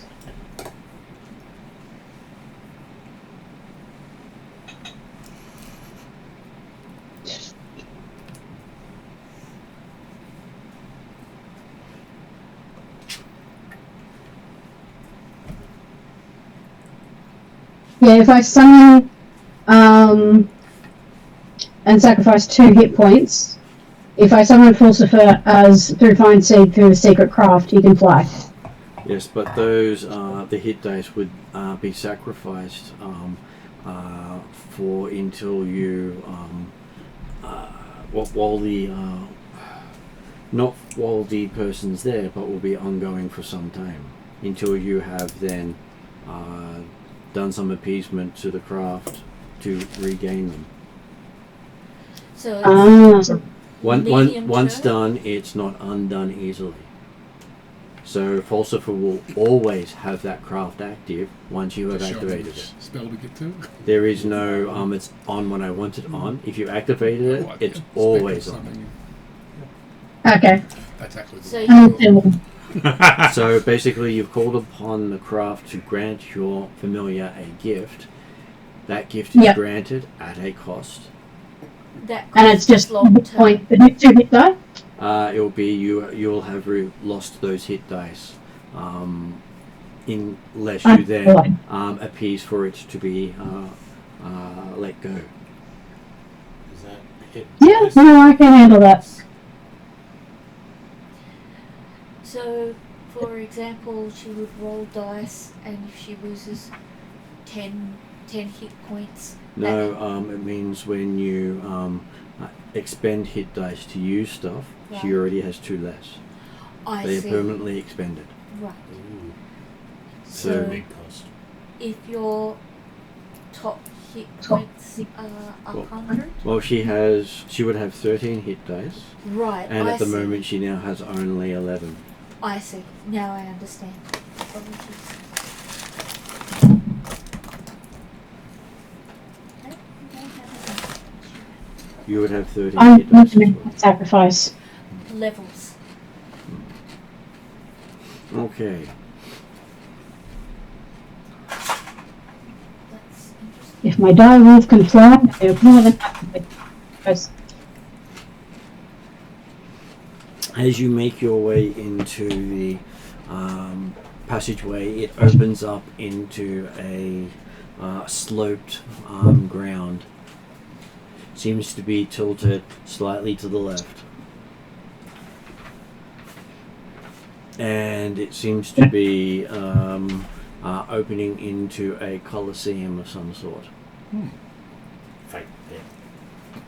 chairs. Once you enter the passageway, you can't see the visible effects of the ley line unless you're looking astrally. The Colosseum appears to be the source of the energy. So it's a structure. The Colosseum must have been built on a source of some sort.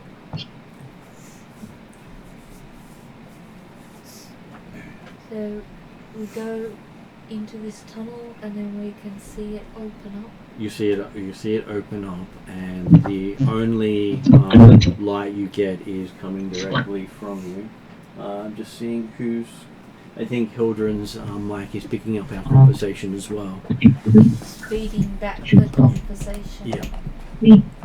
Giving us a bit of feedback. You make out shadows of a Colosseum all around you. So are we coming in at the base and see like the Colosseum up around us, or are we coming?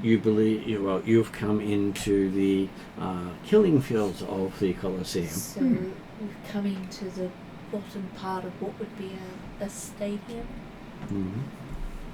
And is there seating, and is it filled?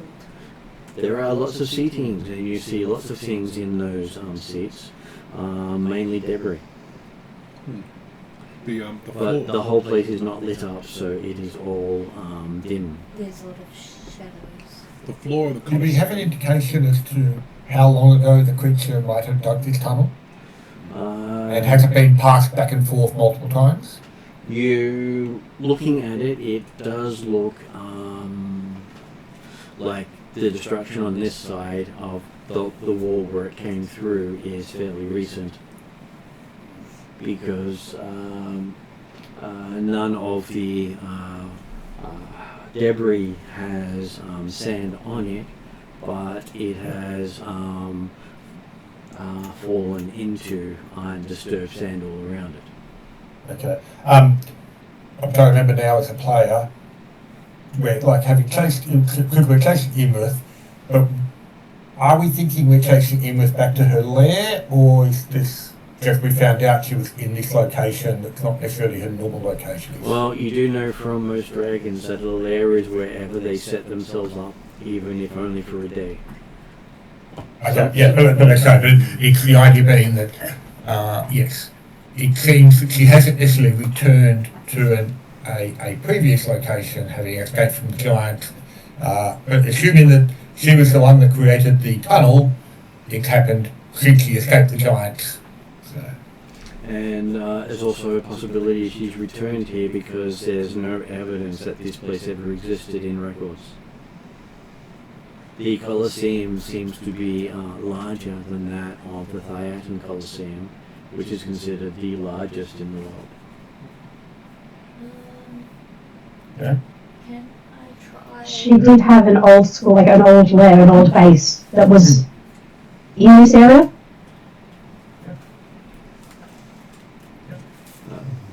She could have she has knowledge that predates this area.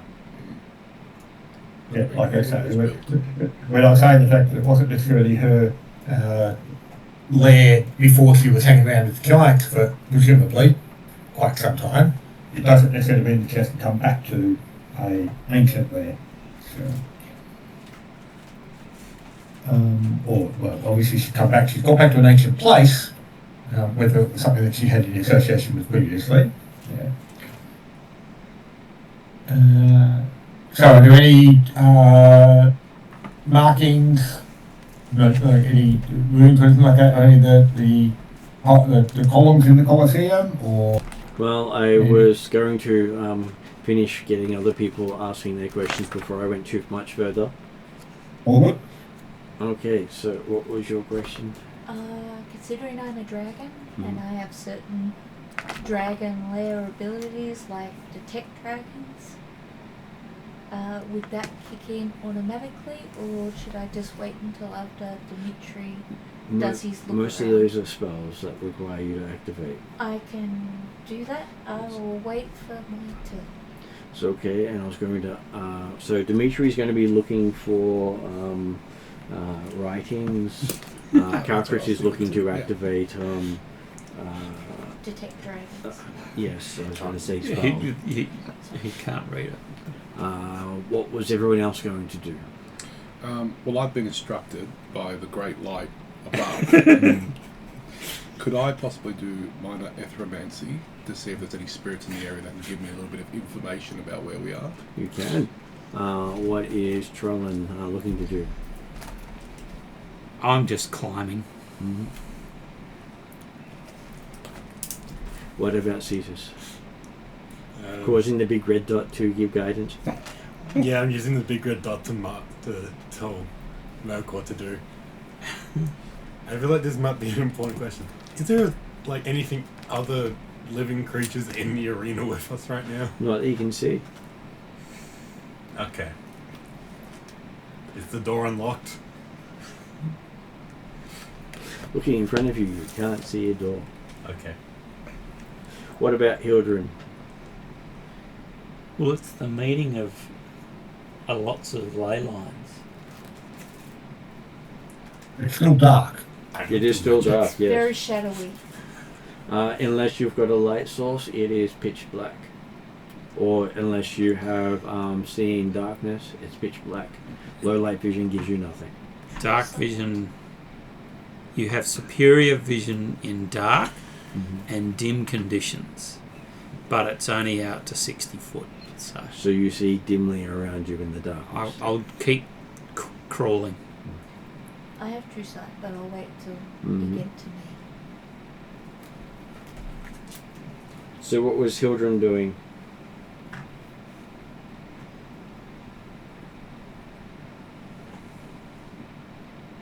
It's viewing itself.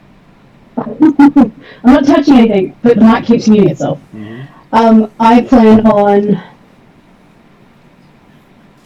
I think at this moment I'm going to activate one of my ranger abilities, which is once per long rest, see unseen. So I focus my attention on peripheral sight, sounds, and other signs of unseen passage. For the next hour, I can detect invisible creatures and objects, their location, movement, actions, and incense creatures and objects in the ethereal plane. Cool. Okay.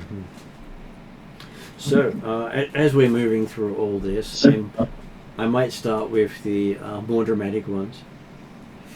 Okay, so, Merc, give me the Ethomancy check. How do I end up in the more dramatic space? About to make the whole cave in. Yeah, quite possibly. I feel like I should get advantage for juggling 2 cats as well as 2 spellbooks. Can I use insight? No, this is actually a Ethomancy specific check. Okay. 14. 14. Okay, so as you open yourself up to the dead, never in your entire life have you encountered this amount of death. Okay, that's interesting. And not happy death either. Tormented, screaming, horrific, non-stop death. That your brain is starting to get completely overwhelmed by the thoughts of death. And stuff that you're now going to have to make a wisdom saving throw. You know who would love this? Horrible death. That's right. Should have brought him with us. Oh, actually, I haven't done too bad, I think. So just the D20 and wisdom 21. 21. Okay, so you're while not having to follow through, you're feeling a compulsion to join them. Okay, all right. Oh, You're not sure if that will abate, get worse, or just happen. Okay. One of us. One of us. One of us. Can you cut your own throat or Well, what? I'm feeling a little down. Merc just hears all of the ghosts moaning and think it's a pleasure moan and not a pain. Maybe that's why I want Probably to go. both, actually. Okay, so with Hildren's senses activating, you start to see that the arena itself is definitely the source of the ley line. This is a ley line all about death. And I tap right into it. A ley line about death. Yes. So not entropy, So, actual death. entropy. Yeah, I got that distinction. Do I see? I'm assuming I don't necessarily see any invisible or anything at the moment. I'm just going, this is a massive ley line of death. So astrally, you know how you had that glowing river? The entire astral is lit Yeah, I'm getting the up same with- thing. The entire astral is lit up with the dead and death all around you. Cool, I'm going to see this for the next hour. I let people know what I see. Okay. Then on to Calcrix with... So to correct things, because it has to be in order, I can't do the spell if I want to make use of Battle Mind. Because I it can requires either concentration. Drop Battle Mind and do the spell, which is not Detect Dragons, which I always think it is. It's Converse with Dragons.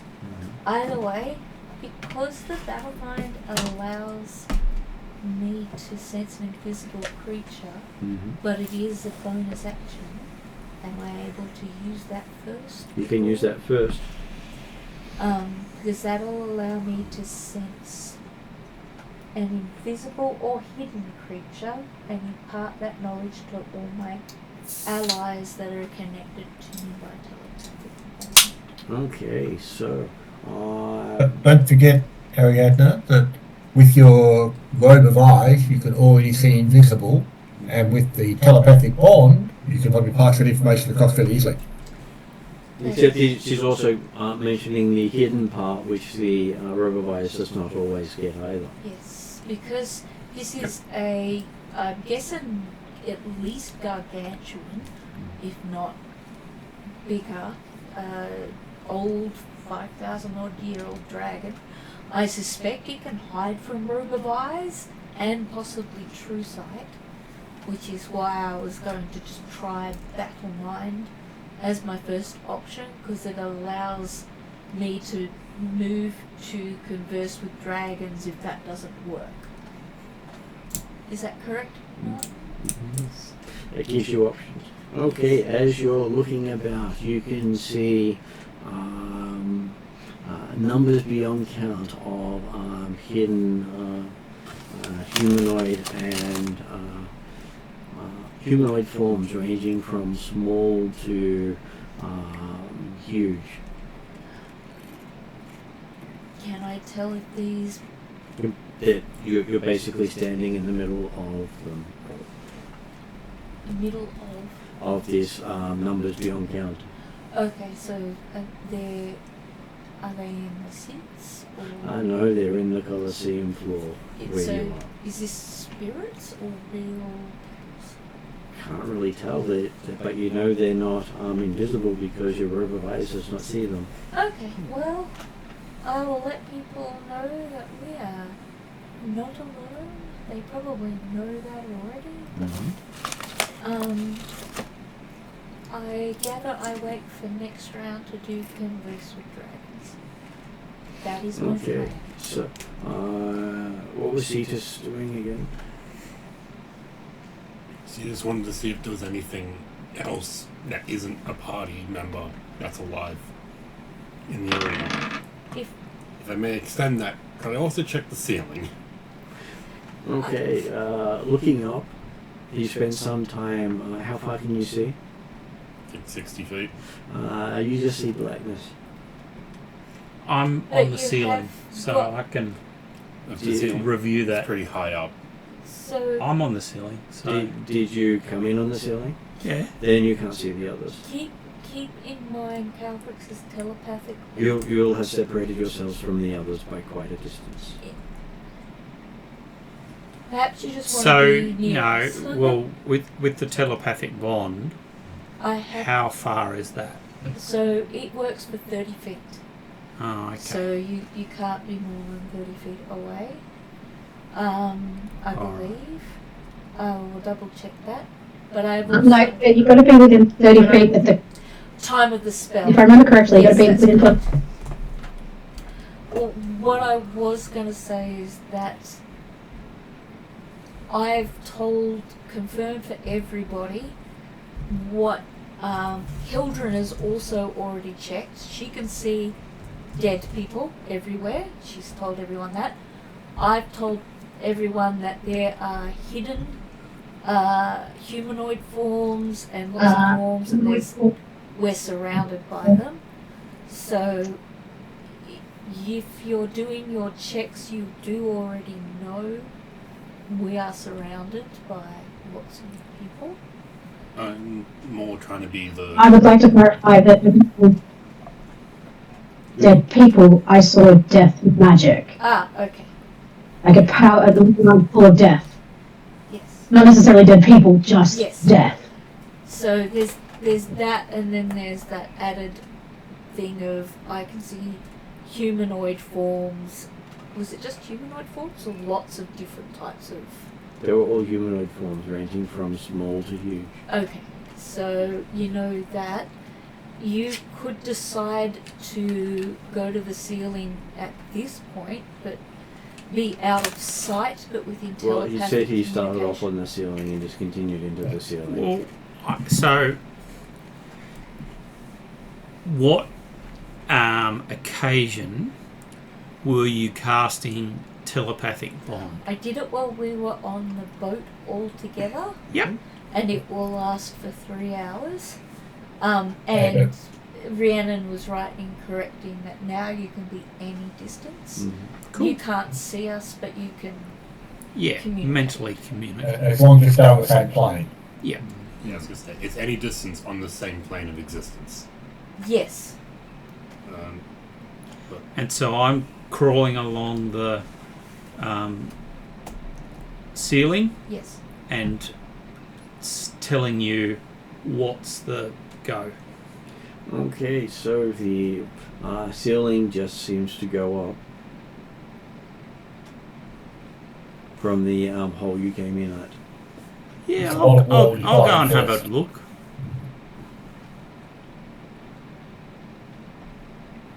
Okay, so yes, you start heading upwards as I've gone into the Colosseum.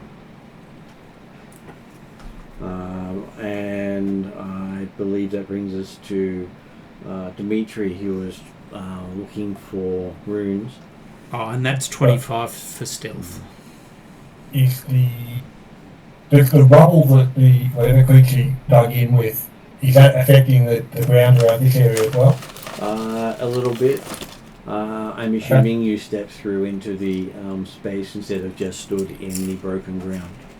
Oh yeah, no, well, okay, it's more the idea that I'm assuming there's also quite a big columns and things like that, so for the time being, he's happy to stay on his phantom speed to pick the way through and it was more just checking to see whether or not whatever the creature had done had caused damage to this area as well as entering through the rock. Okay, so you find a group of columns off to the side, out of sight of the others.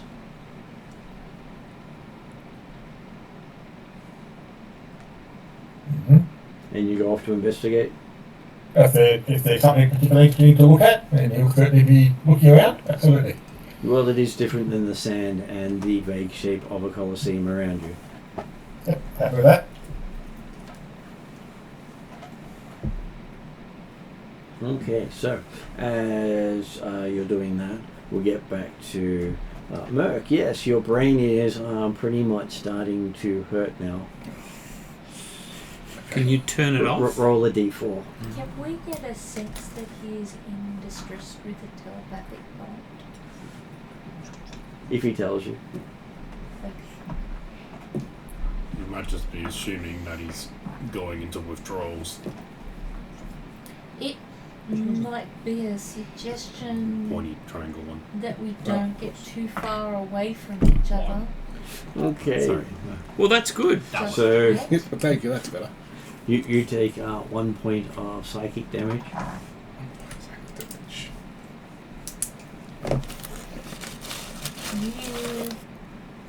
And then you can switch it off. Yeah, I will break that bond as soon as I can. Okay, give me another ethymancy check and hopefully you do a lot better. Let's give it a red hot crack. 14. 14. Okay, so you feel yourself being drawn deeper into it.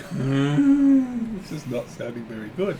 You're starting to now see all the horrible deaths. Oh, what do I see? So many deaths, not really understanding who they were who died or what killed them specifically, just that they most of them died by some form of violence. Okay. I believe you're being overwhelmed by And abject terror. so imagine that every split second is another death, then another death, and then another death, and it just doesn't seem to be stopping. Okay. And that's all you can currently see. Is he? I presume he's not able to communicate. He can communicate that, he just can't see anything else. It's not stopping anything else. Okay. Can I try again to break the tail? Not this round. Not this round, okay. No worries. Okay, so what would Hildren like to do next? Lay a hint. Call out.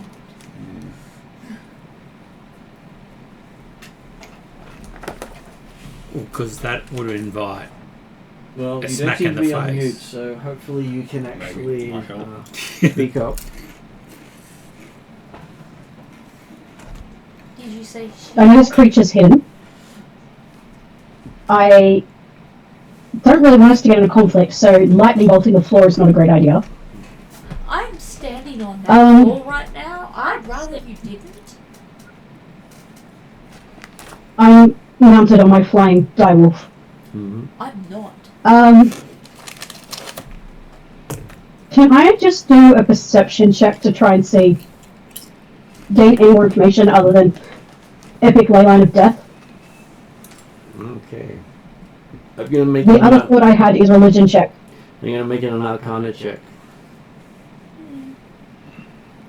Arcana? Yep, Arcana. Okay. Sure I can't make it religion? It is not something religion covers.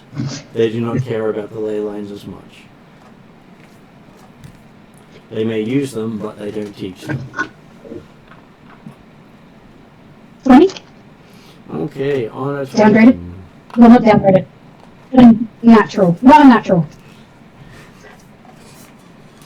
Is that go for a bid for something else? Sorry. A non-natural 20. No, okay. A non-natural 20. That's what I was trying to say. That's okay. I know what days are like when you get these things and you can get the right words out. Okay, so looking at it, it does look as if someone has activated a wellspring of some sort from the arcane perspective, which is the source point of all ley lines, not the destination. So, and with the fact, go ahead. with the fact that it's death, have any guide me in any way, shape, or form? It means that there is a source of death in the area, which you assume is this great Colosseum that has been lost to history. Yep. And as such, it would provide a certain amount of power to whoever taps into it. And from the arcane perspective, it is the sort of thing that those who aspire to be gods generally do.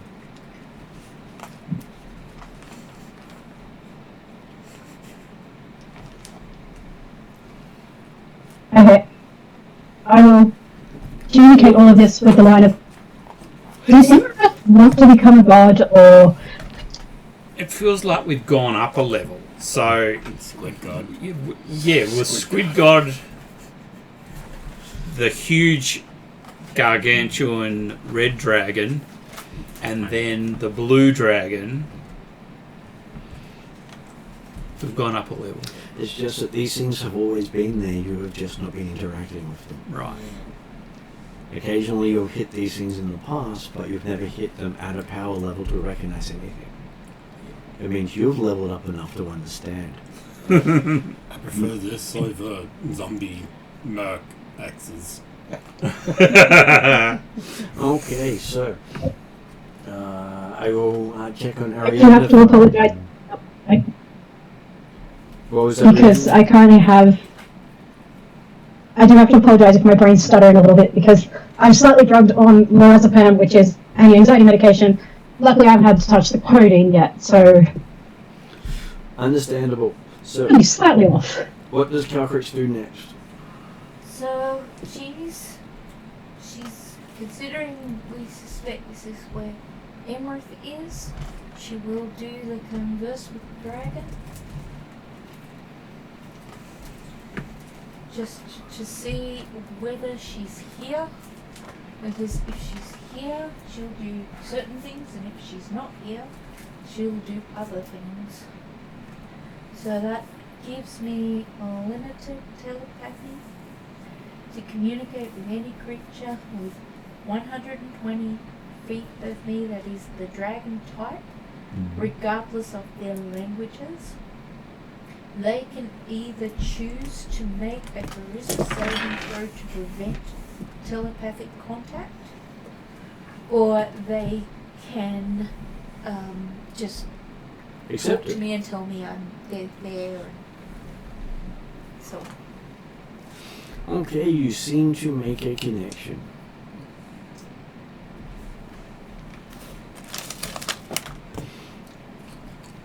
And you know you're more than 120 feet from horrible death, so you can be glad you're not in that brain. yes, I would like to have seen that was a consideration I made before doing the spell. What kind of, is it a happy connection or an unhappy connection? Okay, you seem to get a more... comes across as very neutral connection. I will introduce myself in Draconic and And the connection introduces itself as the doom of the desert. I have not met you before. Sorry, kitten.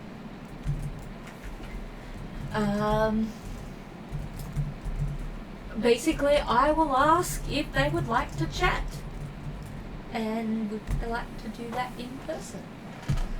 And please don't kill my friends in the meantime. Okay, you'll have to wait for their response. That's fine. Because hey, everyone's doing stuff. As a part of that thing, can I preempt with my friends are not all knowledgeable about dragon etiquette, so please forgive them their ignorance.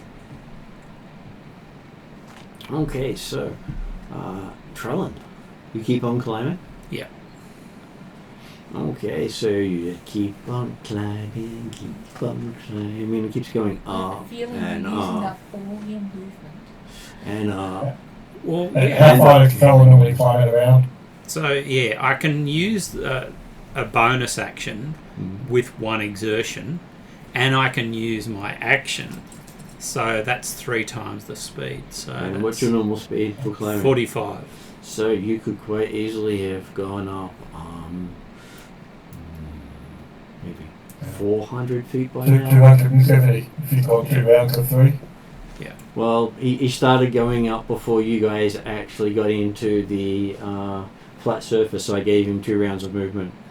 Yeah. So any openings or It's like you're going up the side of a cliff. okay, cool. It's got to have a top somewhere. I imagine so, but it might just be open air, like the one from the lake or whatever. You could be looking at almost an infinite space if this space is otherworldly. Like you could climb forever and not reach the Yes. top. But I would suggest that it's quite possible you might get out of range of the telepathic bond. Yep. Is this the place people come to learn to be gods? We could be talking other plane. If he crosses the planar boundary, yes, he will lose contact. But that's what I mean. Like, Can I- considering it's apparently the place where people come to become gods, it might have connection to other plane. You might just walk across. Make a little pulse just to check Marco. Marco, and then if you want to say Polo, then we're Calprix is responsible. Who's Marco? okay. Have you met That's him the in same person? You'll get the idea that we're still. Open at the moment is just going. No, sorry, go. I believe Open at the that, moment is just going so much death magic. I think she interrupted herself there. she did. Because of their feedback. Yeah. Okay, so what do you see us doing with all this?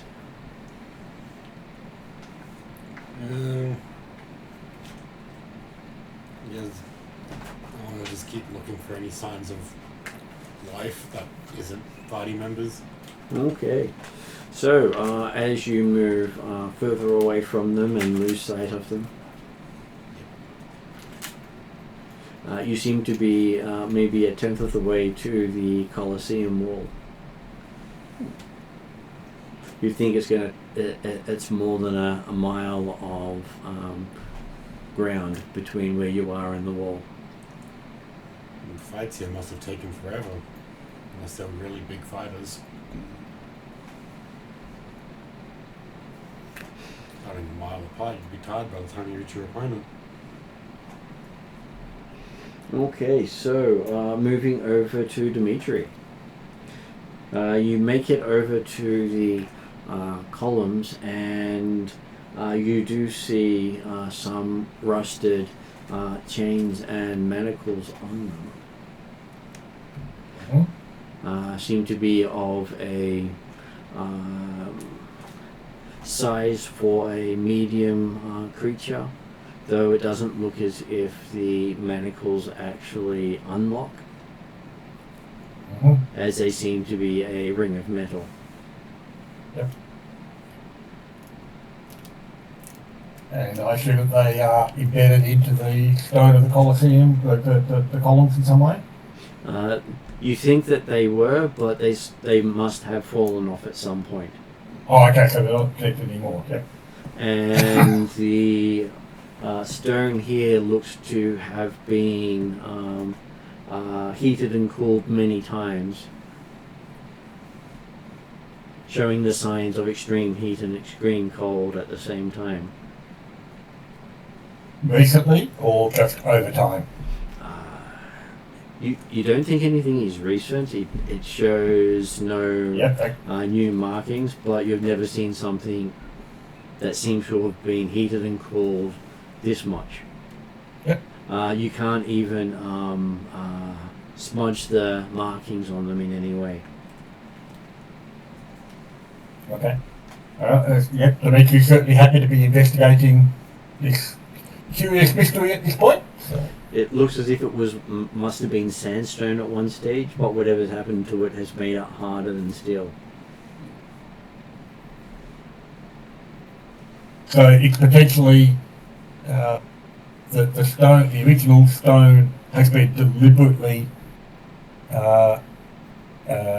temperature affected to turn it, to make it hard, as opposed to being inadvertently affected, or difficult to tell either way. Difficult to tell. If someone was to do this intentionally, it would be extremely strong building material made out of something very cheap. Yep. You can imagine a castle built out of this able to withstand most animal attacks of any kind, including those from wyvern or other flying creatures. Yep. You do also see symbols that remind you of dragon symbology, but not quite right. Just the symbology looks slightly wrong in many ways. Give me an insight roll. Remembering that he has got tongues for listening ones, but also comprehend languages, which allows him to touch writing to help understand it. Well, unlike writing, these are more symbols. So yeah, no, that's fine. That's more. Yeah. It's not the idea, but have any impact on that ability to recognise it.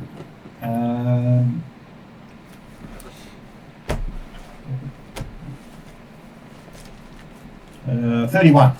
Okay. It looks here as if most of this symbology, and especially from what you heard from the Nithians down in the Hollow World, is stuff that they stumbled upon that had no records of. It seems they were not the first civilization in their valley. Yep. And whoever was here first basically had a deformed version of what dragons look like. Okay, so when you said those symbols, it was potentially symbols of dragons as opposed to false symbols of draconic. Yeah, it doesn't look like language. It looks more Yep. like More of a cave painting type effect of well, like the ancient.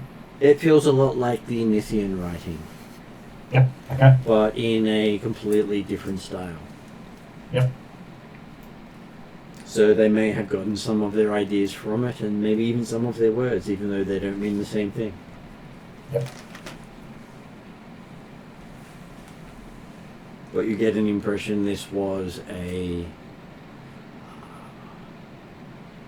has all the layout and design of either a slave block or a execution area.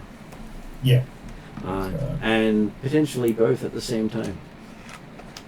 Well, and not necessarily, I'm guessing not necessarily execution per se, but even possibly sacrificial. The classic maiden chained to the pillar to appease the carcass. Yep, and you do get an occasional ring that's sized for a large creature. Okay.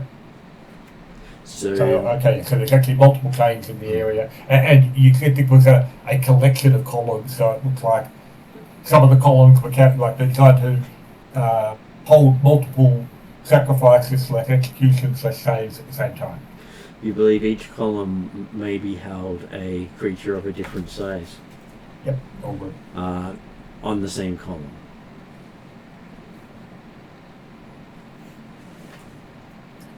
Okay, so with that we move back to Merc, who's getting all these visions of death. Now getting some idea of why he's getting all these visions of death. Yeah. Could I ask, when the telepathic bond was put up, was horrible death included in that? Was he within the... Did you want to include horrible death in the telepathic bond? No. There, no. Very good. I simply have picked up that from Merc's questions about trying to employ horrible death as a protection. I would want to avoid that complication in this encounter. I would also want to avoid bringing horrible death into where Imrith is. I feel like this would be more chaos than we already have going with our party already split and nobody discussing a We've got cohesive telepathic approach. bond. That doesn't mean we all know what each of us is planning to do. You didn't. I'm just climbing. Yes, but you didn't tell us. I'm going to climb upwards and I will watch from there. We may know that because you may have telepathically. I'm going communicated. Marco, and assuming there's a polo. But when you look at this, we haven't all come together and gone party meeting. Before we go into this encounter, we're going to do this and that, and so and so's like, well, I'll investigate, and That's too much law.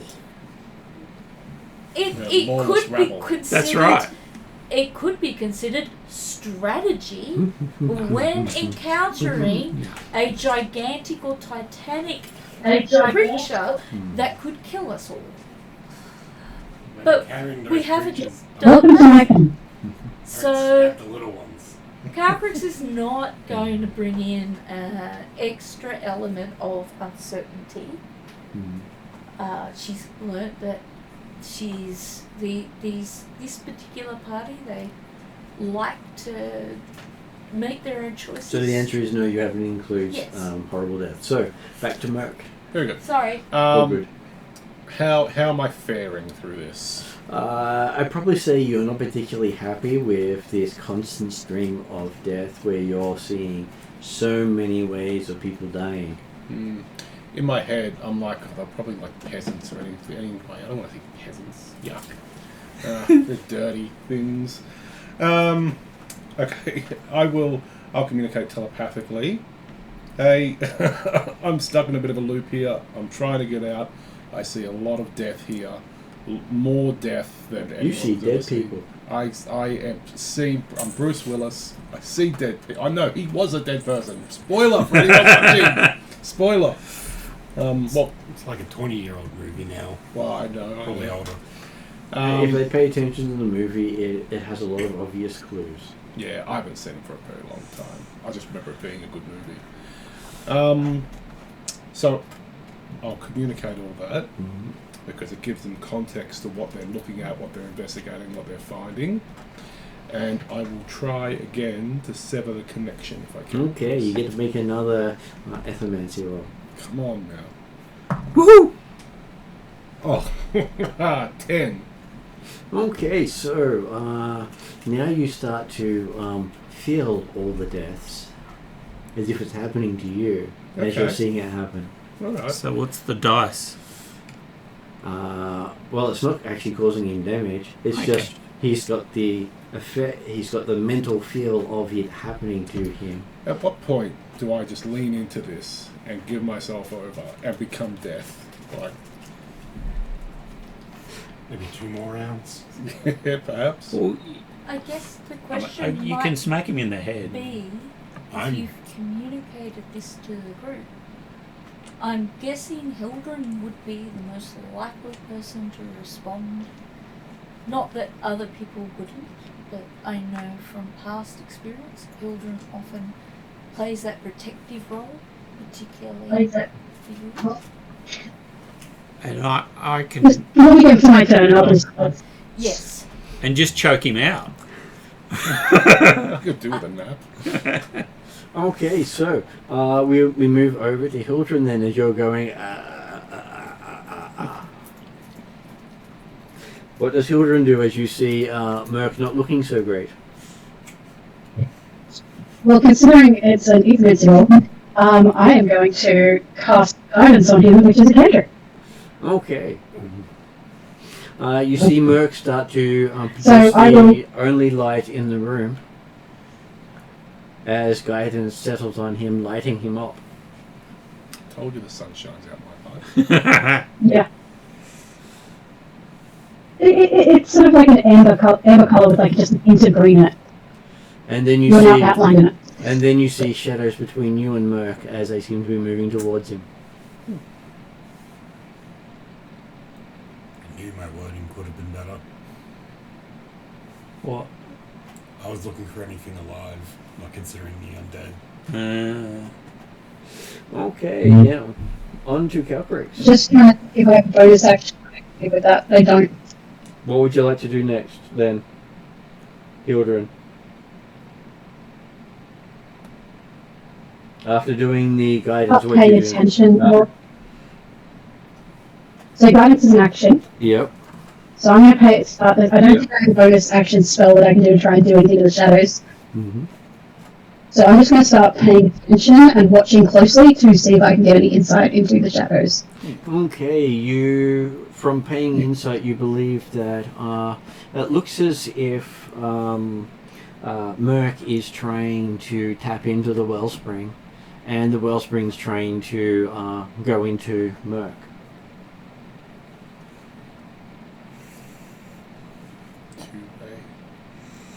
And He seems to have opened a doorway.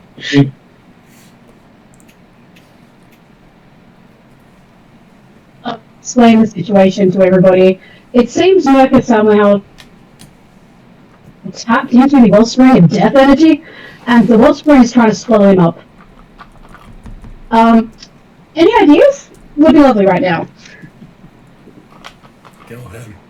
You said that. So nice to talk as a group because Calcrix is trying to talk to the big entity, and now she's been asked to stop talking to the big entity and save the squishy person because she can cast protection as well as all sorts of other things. Mm-hmm. But to do that, she has to stop. I can do something. You can suggest someone. I can do something next round. Well, because you're still. I have sanctuary. You have sanctuary, yes. And I was saying to Yeah, Ariadne, but some- she could actually suggest doing something and then continue her conversation instead of actually doing it straight away. I think Dimitri is a wizard. He is, yes. He's likely to have a spell to help here. He should. Yeah, I I didn't will intend encourage the Dimitri Calcrix to to help. stop talking to Big Thing. Okay, so did you have anything else you wanted to do with Hildren before we move on to Calcrix?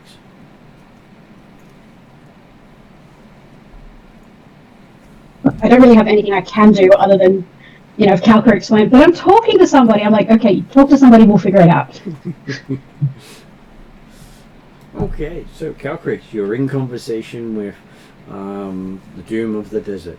Well, as you suggested, I will suggest that Dimitri help Merc, since I probably shouldn't disengage from the conversation I'm having. I think it might be considered rude and insulting. I don't want to die from the death energy ley line that we're tapped into right now. I will see if I can use my draconic power of dragon knowledge and the knowledge aspect, which means if I have been studying new information for at least 8 hours about a thing, such as the last 7 days looking into Immortals amongst other things, I am able to do critical evaluation, which allows me to evaluate a creature or item and see and accurately determine one objective attribute of choice. I can determine either its resistances, immunities, vulnerabilities, what languages it speaks, or armor class. If I can, I'm going to try to evaluate less vulnerabilities and more along the lines of what is the best way I might influence this creature to view us positively. Not kill us. Okay. So the entity that you're talking to? Yes. It would probably be to participate in challenges for its amusement. Challenges with whom? You wouldn't know. Okay. It doesn't give you that information. Am I allowed to upsize? Would you like to get bigger? I would like to get gargantuan, which I believe is the biggest size I've got. Yep. And then I think that is me for this round. Yep. And then we move on to... Can I have a reaction yet? what would your reaction be? To encountering a big creature that's very intimidating. I don't know if that's legal. You determine What you're trying to intimidate the other? No, so my reaction would be to activate my arcane prowess and up my AC by 3 points. Okay. How long does that last for? You might want to check that bit. Okay, so and it might also have a specific trigger. So it just calls it a reaction. Yes. But I will just double check arcane prowess, which is 2 pages. Because all reactions have a trigger that has to happen for it to go into effect. In that case, it may be you were hit by a attack. Yeah, I see what you mean. And others might be you encounter a language you do not understand. And while you're looking that up, Trellin, as you're climbing up, do you want to do anything That's my else? toe. That is still my toe. They are still claws. Thank you. Sorry. Now, do you want Eagle Eye Longbow to come down on your head. I feel like you might take a lot of damage if you jump. I feel like you would crush me. You can see a speck below you.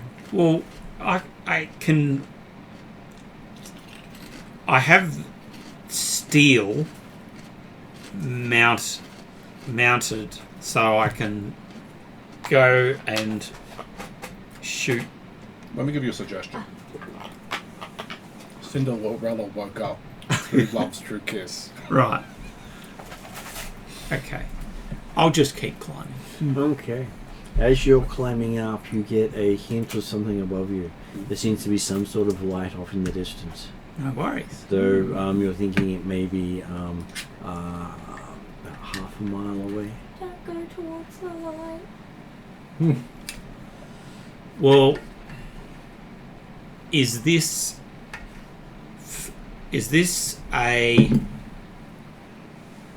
the one that we came in on, and the one we came up? So the one I'm going up, is it a similar distance? What you're going up is further than what you came in on. Right. And That was fast. it seems to be the walls seem to be closing in on that point. Okay. Yeah, I'll keep going up, but I'll spend the extra exertion to get the bonus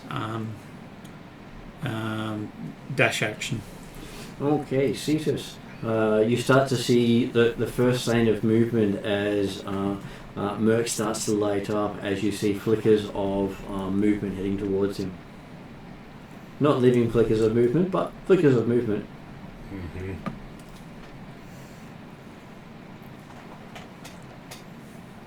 And has there been any word from Dimitri about You'll be next. whether he can cast Sanctuary on him? Well, he hasn't had to go yet. Okay. Edie. Toss him on the ground. Come on. You are persistent, aren't you? Forgot I left it on the Fixated view on of the obsessive cards that I picked up and put away. Right.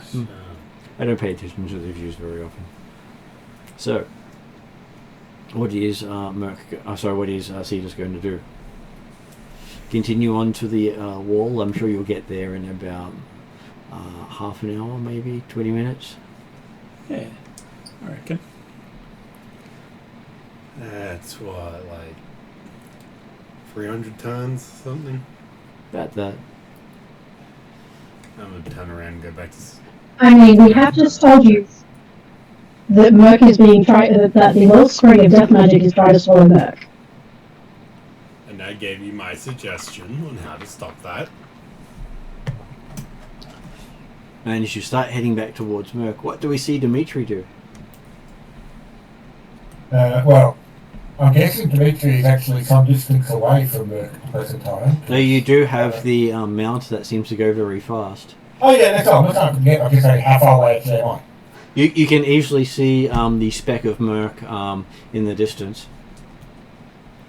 As in, because it's lit up, not because it's within 120 feet of my dark vision. Yes, you see him clearly because he's lit up. He's the only distinct form you can see in this darkness. So, well, I'm not entirely certain this actually would work. And whilst technically he has it, he just hasn't memorised it today. So, unfortunately, that's not a spell he's going to cast to try and support.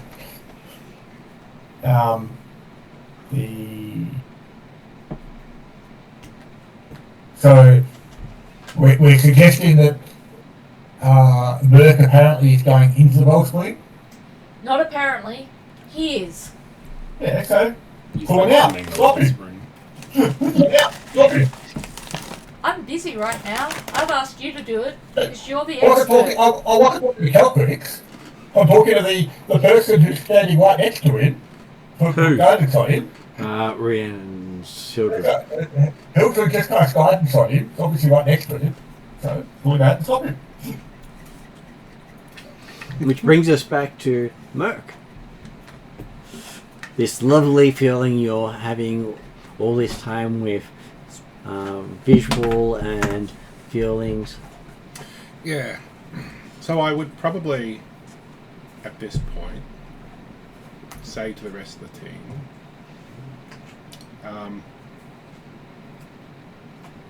I have seen the depths of death, and it is beautiful. How am I feeling? Death. I have in the world, you know. You're feeling a bit I numb have to everything right guidance now. on you. Roll again. You get a d6 extra. Feeling a bit numb. What am I seeing? Lots of ways that you're feeling death. Okay. You see how the person dies, and you feel how they died. Okay. And I feel that like every microsecond Yep. sort of thing. Do I feel the pain, or do I just feel the release of death they get? Well, you feel the pain, and then the release. Okay. So like bad, but then good. Bad, but then good. Constantly. That is a yo-yo.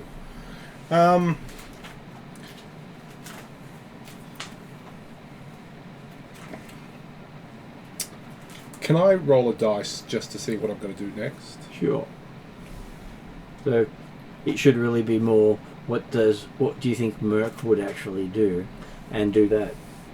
Yeah, because that's the thing. Like, I'm sort of in two minds whether he'd still be trying to protect himself and pull out, or whether at this point he would understand it a bit more and lean in.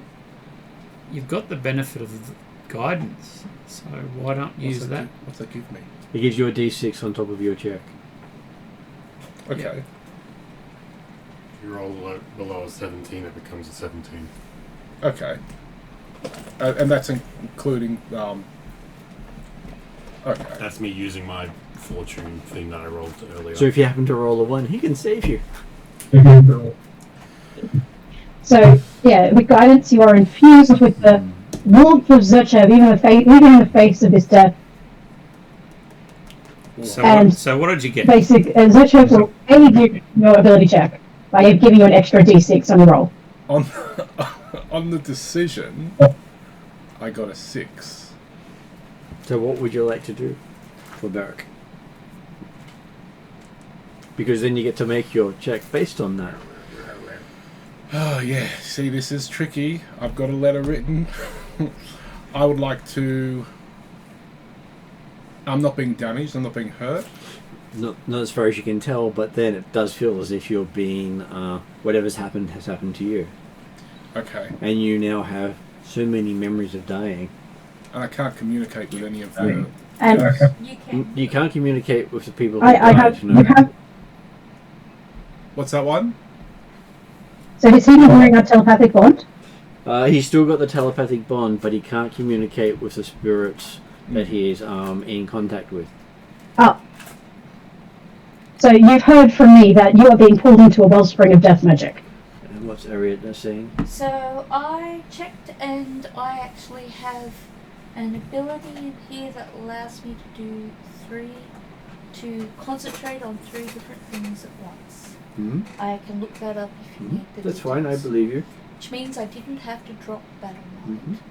Which means that I could possibly grant extra help to Merc under Battle Mind, if that's okay by you. You can. I don't know at what point it will be allowed. Well, in let's just say you sequence. gave him as a bonus action something like blessing or something like that. Yes, so the option would be they get a benefit of a bless or guidance or resistance to a spell. I don't know if this counts as Resistance will normally be to damage. spell. Or you could give him advantage on his check. Yes, I can give advantage on a check. So We'll advantage say, with the a d6, and then if it rolls less than a 17, he'll give you a 17. It's not a bad check. So it's Okay. a saving throw or ability check. But before you roll, what are you aiming for? Because that changes the result. I'm aiming... So, through the telepathic bond, did anyone tell me that I'm being pulled in? Yes. Can we say that since Yes. Calcrix is granting you advantage on your ability check, she suggests that you use it to pull out don't go in the direction of the light. It's not necessarily the light of an oncoming train. It's not a sexual partner. It's definitely going to kill you, and it's not going to be fun and it's lying to you. Alright, I'm going to try and pull out. Okay. So you have advantage. So, advantage. And then add a d6. So, nat 20. 30. And the d6. You got the... Oh, so it was 30 with the d6. Okay, 30 for the d6, yep. Okay, so yes. You do find yourself taking control of it. And you do hear a voice offering you some power if you'd like it. Mm-hmm. For what cost? Something minor, it says. I did tell you it's lying to you. And what power? The ability to resist most things and make yourself irresistible. No, that's it. That's all I Knows can my do. weakness. You are going to die. I have 2 questions. It's almost like I've been reading your mind. Almost. Is today the day that Merc's death coin states that he died? We shall find out shortly. Yeah. And the second thing was, I think guidance only gives you the bonus on skill checks. Resistance is the savings throw. It was a skill check he made. Okay. Because he's trying to use his Etheromancy to get out. I was just bringing that up because of Right. character. I triple checked that. Yeah. Resistance is guidance for saving throws. So, But she gave him advantage instead. Should I have given him resistance? No, because Should it wasn't I? a saving throw. I see. Okay, understood. Yeah, it is. It's not the best named spell. It's something else. It says Resistance. it does say you have resisted the power enough to be worthy of its praise. I accept. Okay. Hi, Merc. So yes, Bye. you find yourself back in yourself. Oh, that's good. Maybe. Nothing seems to have changed. Okay. I look around. Is it just... Can I see anybody? Yeah, you can see all of them. Okay. All of the party Really? or all of the dead people? All of the party. Okay. I'm Perhaps 300 feet up. Well, you're about half a mile up. Yeah. You can see. Okay.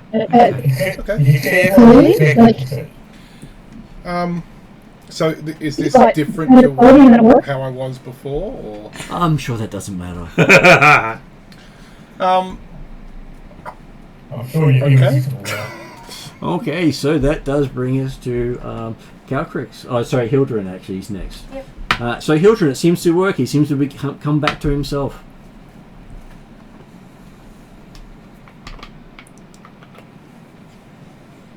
But for some reason he smells And nicer. the power. He smells nice. That makes me really warm it up. The dosage changes and the power that I was watching with the wellspring and the. Well, it doesn't seem to be rushing towards him anymore. Does it seem lessened? Does he sort of have an overlay of this magic, or? He does not really seem to have an overlay of this magic. But it does seem to have left some sort Is of there anything I mark can- on him. But hey, having death go So there's some first sort of is mark on probably that. Yeah. Okay, Hildren, I think, would look at Merc and say, "What did you do?" I looked into Death's eyes and I saw beauty. Because that's the way the bard would talk. That's not unusual for you. You see me everywhere. And yet, did Merc's Death- voice comes across as far better than it was previously. Did Death offer you anything? Offered me nothing but comfort. and support, Okay. for which I accepted graciously. Can I get I was going to say that Hildren should know by now to be doing an insight check. Okay, so while you're having that discussion, I will move it on to Calcrix. Calcrix is undecided as to whether or not she should pay some more attention to Merc because yes. Am I aware at all of this ley line of death stuff? Well, it's been mentioned, and yes, it's probably where all the humanoid forms you're seeing are. Would it be appropriate to do a perception check to just try and figure out what influence this is having over all the party members? Okay, give me a perception roll. Make an insight roll, actually, and you'd only be able to do it on Hildren and Merc because the others are out of sight at the moment. I have a result, and I will tell you that I'm too distracted by his mellifluous tones. And a strange, naturally alluring sense that I don't see anything wrong at all. I am allowed with my insight check Yep. to choose. It says wisdom already now because I think you've adapted. It's normally wisdom, but you can do it with other things. Yes. In this case, I think wisdom is appropriate. Okay, so that's that makes 30. 1 equals 31. 31. Okay, so with a glance at them, you can tell that Hildren seems to be enamored with Merc for a change, which does seem rather odd, and Merc seems rather dead.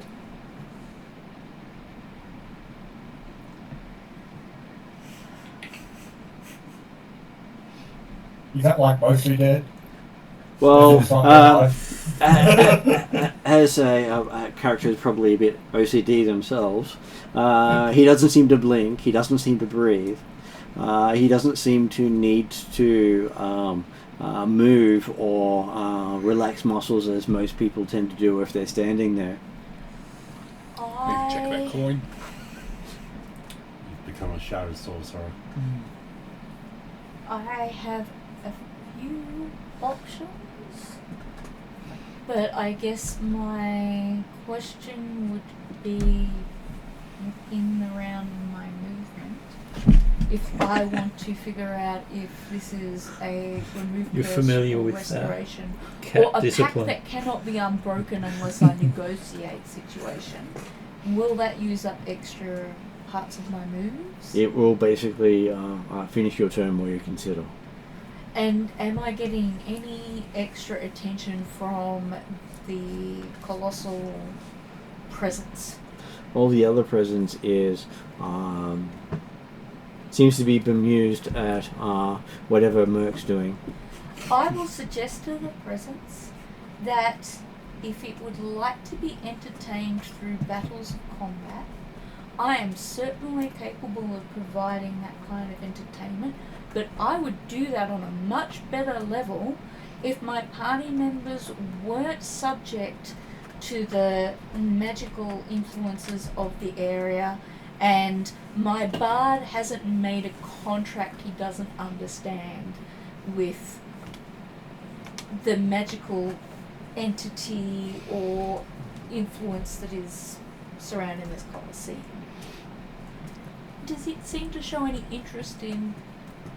It does seem to suggest that it believes the bard knew what it made. So it has met that condition for you. In that case, my trigger to activate arcane prowess will be when someone attacks me. Mm-hmm. I will ask the entity to give me 10 minutes to enlarge up to gargantuan through ritual, Mm-hmm. rather than using a spell slot, I will suggest that this will give the entity a more entertaining performance. It is more than happy to see whatever you can offer. I will inform the rest of the party that I have been in contact with an entity here, and that the entity has, would it be right to say, asked us to prove our value through combat challenge? Through challenge. Through challenge. And that Combat was never specified. I'm accepting that challenge. Mm-hmm. If they wish to participate, that is entirely up to them.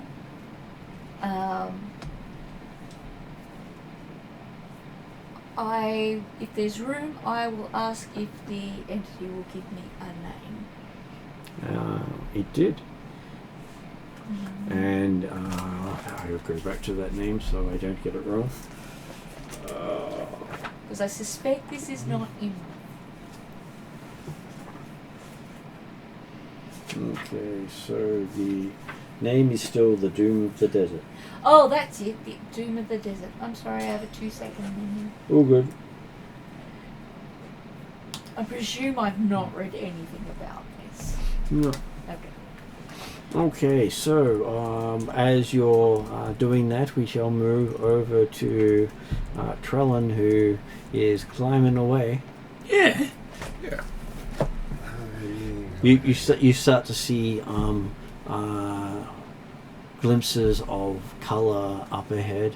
It does seem to be there is some light source up there, and it does seem to be flickering, like a torch or some sort of other flame wood that's providing light. That's good. That's good. And you get a slight hum from above.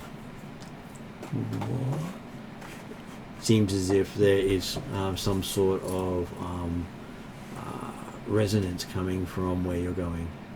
Can I say Marco? Polo. Okay, so that Do then I hear the you polo? do hear the polo, and that brings us.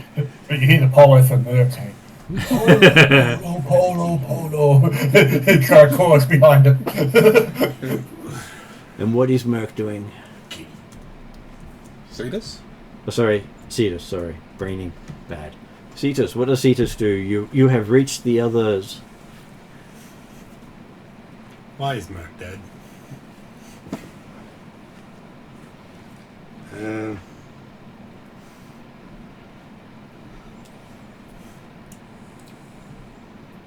I can't do magic. I can't help out with this situation. Merc looks very fine. Merc, what did you do? I understand so much more now. You technically still in the telehealth one? Yes. Yep. It's so much prettier than he The was. problem is that the problem is that the GM should have said Merc seems fine. Just because I make deals with giant women doesn't mean you need to make deals with the giant voices in your head. They've helped me understand so much more than I could have without them.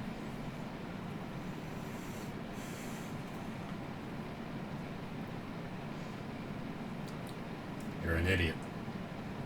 That is my turn. Give me an insight roll.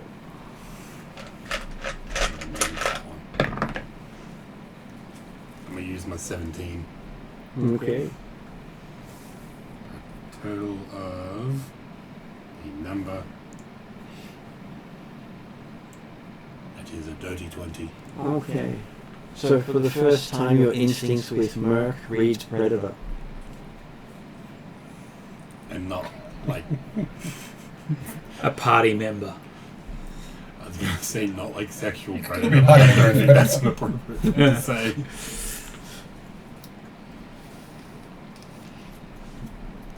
If I receive any information through telepathic bond to that contrary, I will put it on alert. I mean, if Was it the guy that hunts down sea monsters, or used to hunt down sea monsters as a living, is seeing this guy as a threat? It's probably a problem.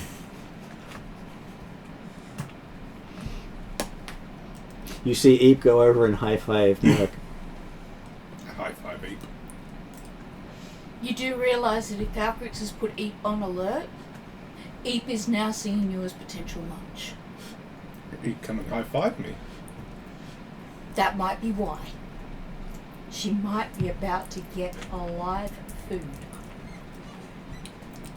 So, who has the death coin? Actually, think I do. Yep, By memory. you do. You haven't pulled it out in a while. Yeah. Okay, so moving on to Dimitri. What does Dimitri do? Well, this is, at least the look they seem to have not found anything, it's usually stuff here, but it's not actually anything beyond, apparently, locations of sacrifices or slave pens or executions. Are there any other features of this Coliseum, aside from this pile of columns, and a bit of a spot over there where Merc used to be? Okay, so you do see that there are structures, but from your perspective, the structures aren't designed for anything short of a huge creature. Okay. So not obviously stand an audience to watch the sacrifice on the stage or anything like that. But, I know you think it is stands for creatures to watch, but nothing smaller than a huge creature. okay. Yeah. And by the looks of things, thousands of huge creatures watching the proceedings. So I'm guessing that means we probably haven't actually necessarily spotted any exits from this location either, because they're probably too far away to be seen. Okay. I'm working on it. Mm-hmm. Yeah, okay, so obviously we've got one guy's moving off to find them, but not at our level. Okay. But it might be that there might be a more pragmatic situation just going back out the side entrance. Yeah. Yeah, no, I've got no problem with you going off looking for an exit, so. And so in that case, then he might turn his mind a bit to Merc. So Merc is definitely still in a tough enough bond. So therefore, certainly his essence or mind is not ascended to a different plane. Mm-hmm. So, and was he actually, so Dimitri will actually start heading over towards where Merc and Hildred actually are. So, Yep. and Doesn't take you long to reach there on your phantom steed. Okay. But I'm just curious as to when they said that he was being drawn into the leyline source of death, whether there was actually apparently a gate or a point or things like that was coming through, or whether it was just metaphorically he was getting around the spot that was being pulled in. So. Okay, reaching him, you do notice he does seem to have picked up his game on his appearance. Picked up his what? Picked up his game on how he appears. He's leveled Okay. up. He's attractive to even you. Enough that you notice. Okay. I'm not certain because Dimitri's attracted to the mind. Maybe, but for some reason he notices, which is unusual for him. Yeah, that's all good. Hey, red flags are always useful whether or not you understand why you're getting them. Yep. Okay, so, Merc, you're getting all this attention from everyone. Okay. Two things I think I would do. I would check the book that I have, because I think when I first picked it up, it wasn't a full book. I had to learn how to read it. Mm-hmm. Secrets of the Void and the Great Beyond, to see if anything's changed. And the other thing I would check is my death coin. Mm-hmm. Do I get anything from checking either of those two items? Well, the death coin does have today's date on it. That's interesting. Very interesting. That must happen later. How many hours are left in the day? And the book does seem to have sections on beginning life after death. Okay, this is all good information to have. And how to raise a family. After death. Yes. Well, death was just the start. It's just the end of one journey on to another. Okay. What do I see around me? Oh, you see... give me an insight roll. Is that just a straight D20? Mm-hmm. Why am I not picking up the right... Unless the cat ran off foot while you weren't looking. Yeah, there it is. There it is. 2. Okay, do you have any bonuses for your insight? Insight. Yes, I do. Plus 12. 12, okay.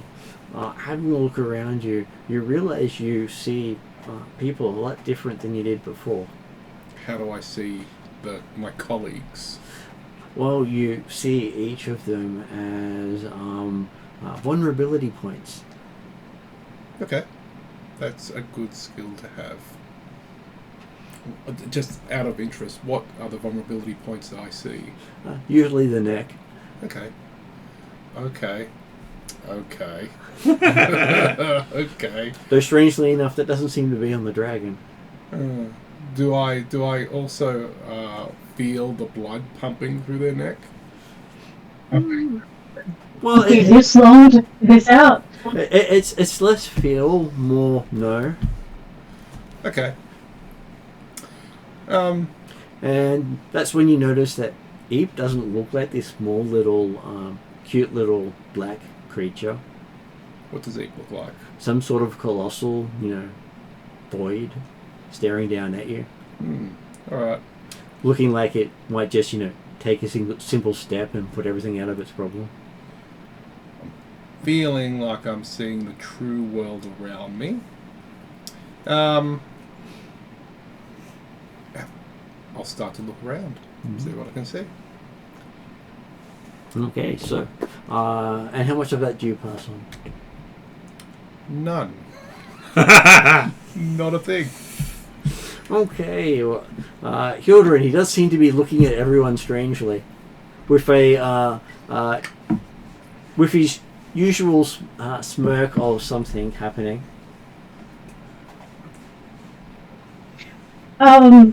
Yeah, I don't like the fact that I'm suddenly attracted to this guy who isn't rude. Particularly as I would classify Hildren as demisexual, so that doesn't work. Well, your hormones are kicking off, and generally it's not something you've done, and it wasn't there moments ago.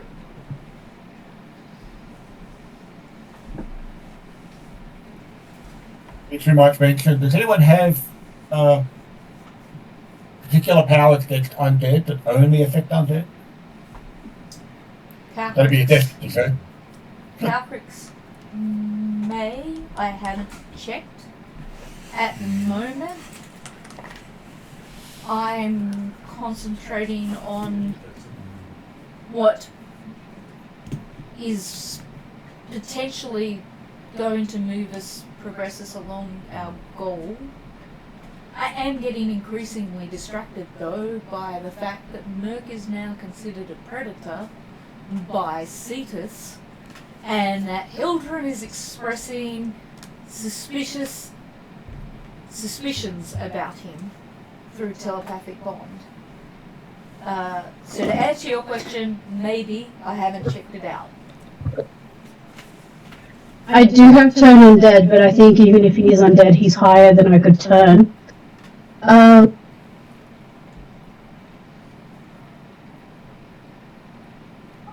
mic just keeps randomly muting.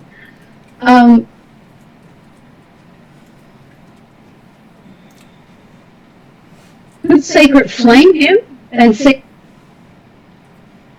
I'm sure you can attack him and see what happens. I'm sure that will amuse whatever's watching.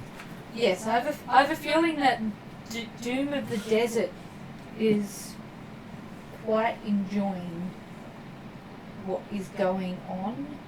I have a horrible hope that it's not true notion that my opponent might become Merc. Yeah, I could do primeval awareness, but I get a feeling I'm going to get undead from everywhere around here, not that it's going to tell me Merc is. Well, And most of my stuff is at 5,000 undead. years is a long time for a dragon to live. And here's an example. Because I think her an name... undead vampire would be immortal. Oh, I automatically know when... Oh, this is going to be horrible. I automatically know when an aberration, celestial, elemental, fey, fiend, or undead creature has been in the space within 30 feet of me within the past 24 hours. Do you have to activate that, or is that always on? I am not sure I'm going to check that. Because if that's always on, that's scary. Sorry, he's persistent. Come on, buddy. At the very least, I'd like to do an insight to try and understand why I'm suddenly... Like, she's fairly self-aware. So I feel like she'd want to know or break whatever spell is making her... Nope, it is automatic protection. Okay, so yes, when you get a chance to think about it, you realise that you were in the presence of undead that wasn't there moments ago. The hidden creatures weren't radiating undead to you. Okay. So there's a new undead presence when there was no undead presence previously. Must be Cetus. Okay, yep, no. Don't play with that. Put everything together. She sort of shakes herself and says, Merc, You're a vampire. yeah, you're a vampire. Oh, I don't think so. Open your mouth. I don't know if we use the V word. I mean, I could do some checks. Would you like some garlic? My Virtue doesn't particularly like the undead, does he? Okay, so while you're having that discussion, what is Calcrix doing? I was just going to answer Dimitri's question. I can detect evil and good, which will allow me to figure out where Merc sits. After that, all my spells are, aside from restoration and remove curse, focus on killing undead things. Attacking? That's right, we've already determined he's up there. That's right. It wasn't a question directed to Calvert, it was directed to the party saying, hey! And obviously what it really was Dimitri reminding Hildra that, hey, don't you look at undead normally? Because we're obviously distracted by the beauty of the undead in front of her. In that case, disregard. Do you become chaotic evil? Next check. I was already chaotic neutral. I suppose it's up to the GM whether I become chaotic evil, but I wasn't. There is no chaotic good and neutral. evil in this setting for things unless you're an outsider. So, Okay. no, The question like, Alright. of the law of in this world, Mystara, do vampires put a reflection in there? Depends on the vampire. There are multiple strains. Okay, so some do, some don't. He's behind the air again. Just love that spot. Yeah, These two pull out a mirror and just he does. see whether or not there's any reflection from Merc. Okay. If not, hey, you might look at it and say, maybe I'm a vampire. So you Otherwise, he'll get distracted and just look at himself because he's so quite so you pull out a mirror and you see nothing of anything because there's still no light source. Yep. So there is no reflection at all. Can you do light? Well, you Okay. can't Okay. use dark vision or dark sight through a mirror. Yeah, okay. 'Cause there's no light. It's working at the moment. Okay. Yep, oh yeah, it's dark. Yep. We'll activate the light source. He's got still glowing, you see? No, he stopped glowing the moment he used the ability. Okay, right.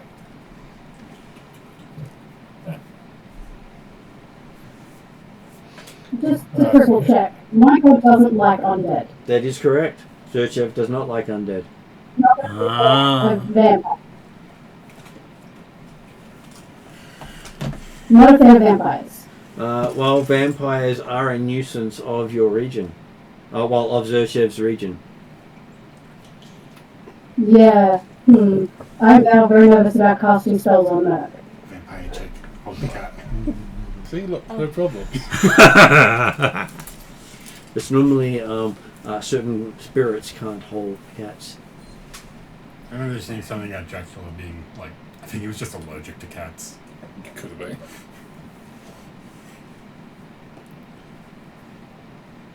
Okay, so what was Children going to Like do? that carpet. Oh, I'm just hoping. I'm trying to convince Burke that he is now a vampire, and that is a bad thing.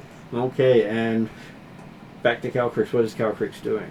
Well, I was going to enlarge, but Mhm. it did occur to me to...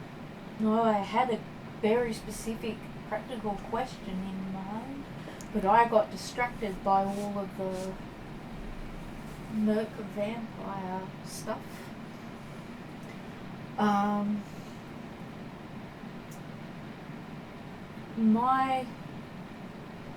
Oh, damn. Nobody.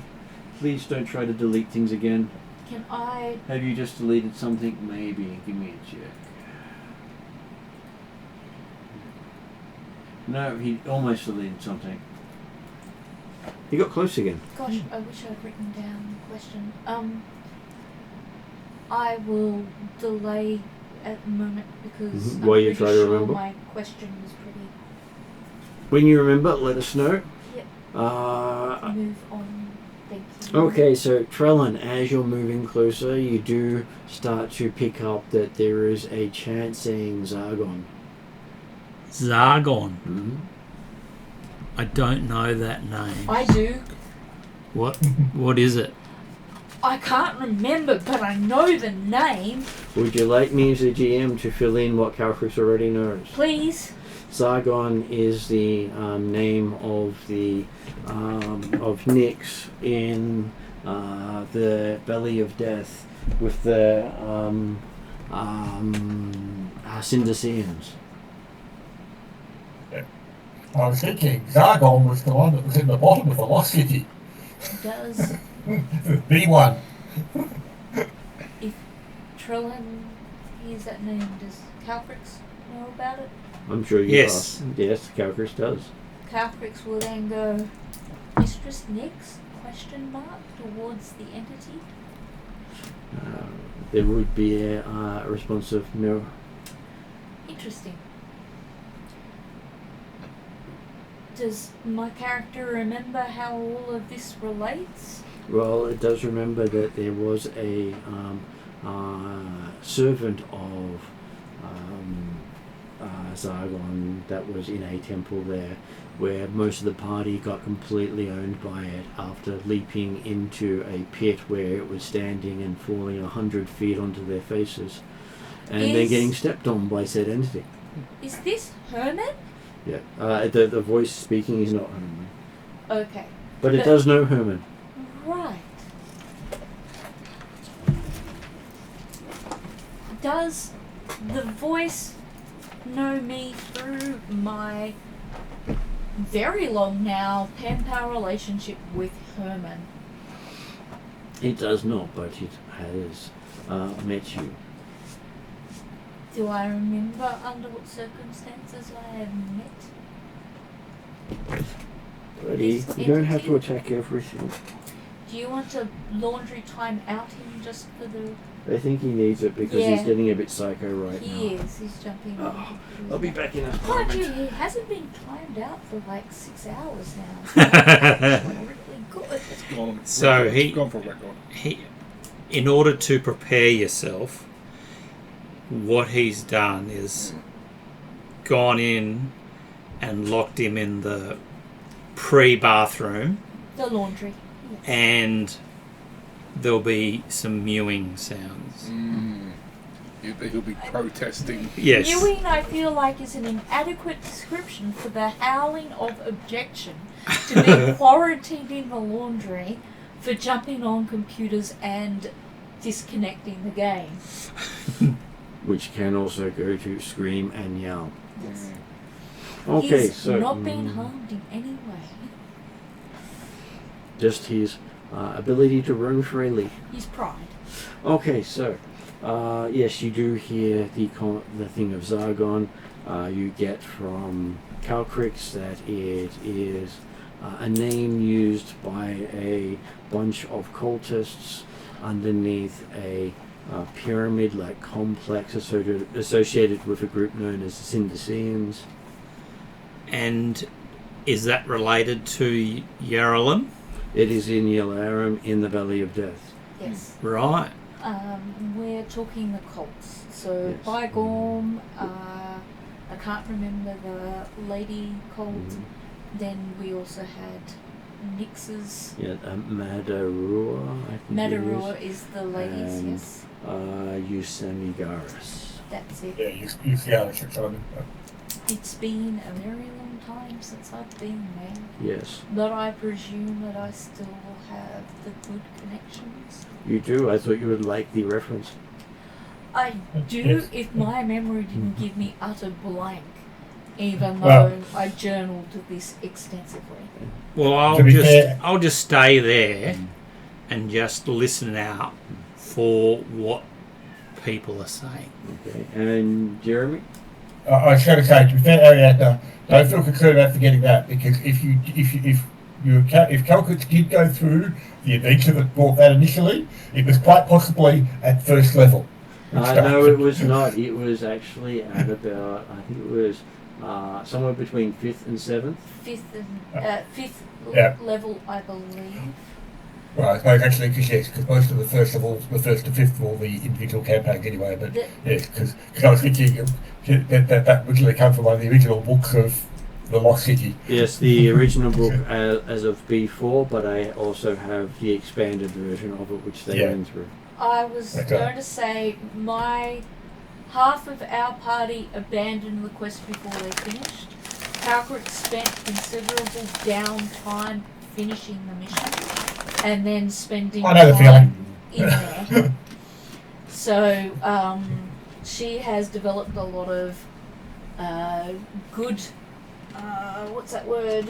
Good rapport, I guess, Then with a lot of the people down there. You'd probably also get a name of where you are. Well of the Lost Souls.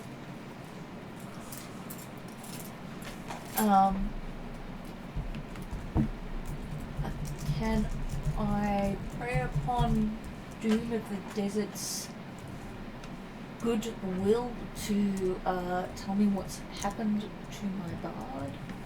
And is that a permanent state? Well, the response that you get is he accepted a gift from Orcus. Of course you did. To be honest, that is also what Calcrix says. Of course he did. And as such, he gave up living. Clever item. Is this say the bard accepted willingly, but as a lot of times we sometimes do, we don't necessarily realize the full capacity of what we've done or the consequences. If I explain that to him, does he, if he chooses, he probably won't. If he chooses, is there any way that he can redeem his previous status as a living person? Unfortunately, not because he did it here. That's his bed. Is He gets to lie in it. the knowledge that who we had to deal with, does that come through the telepathic bond?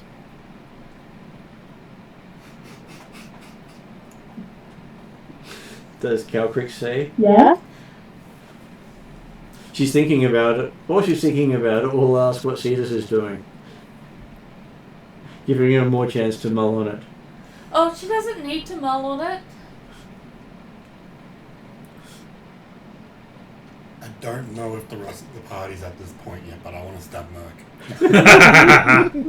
And see I if it heals. you have a handy broken entanglement. Just to clear things up, Calcrix knows that if she announces this to the party, Merc might die straight away.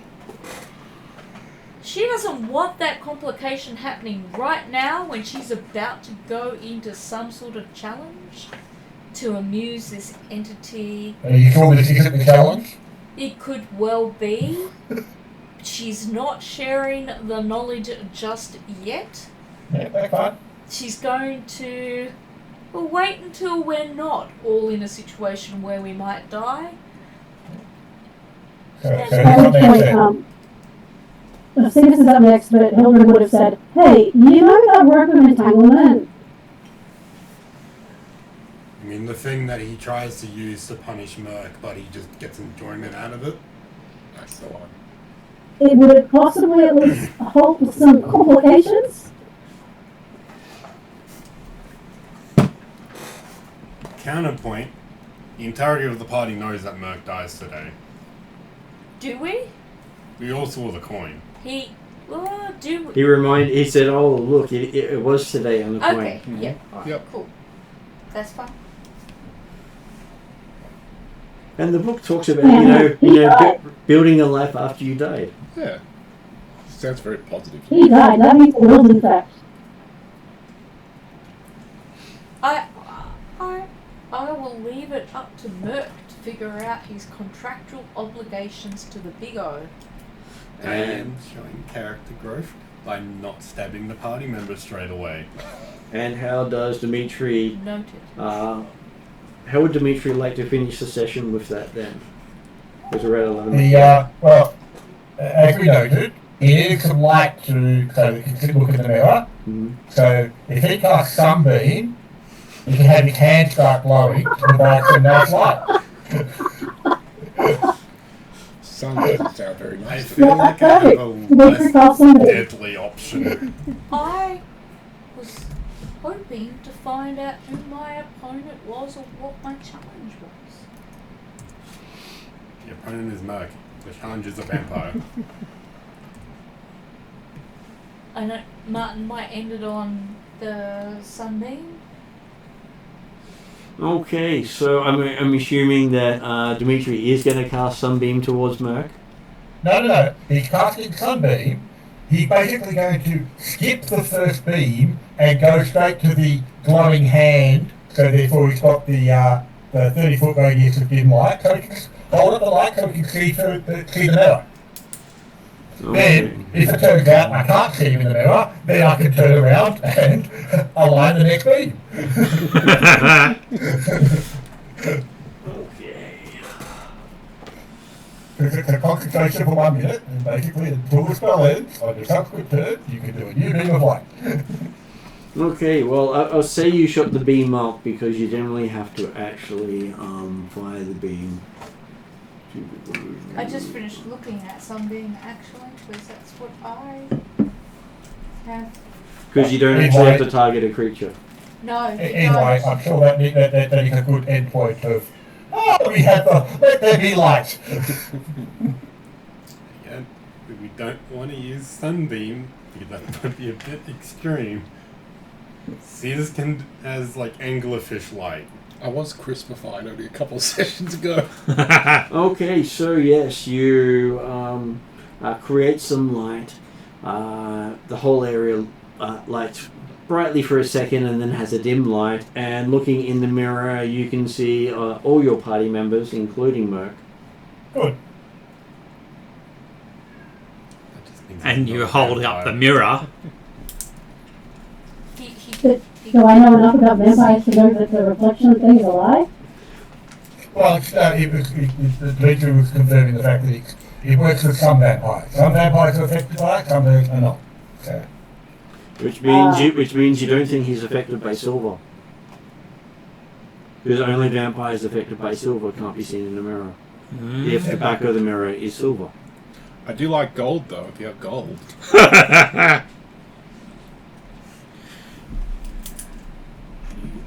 Hilton's a little conflicted. But I have to protect the party.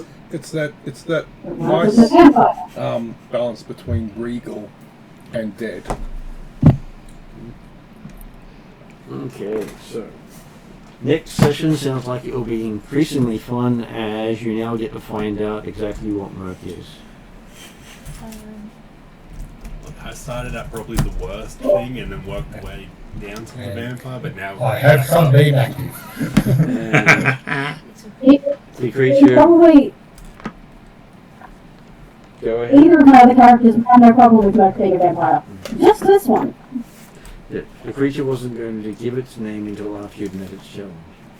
I was trying to, and I didn't get to. Okay. So I will go to end credits.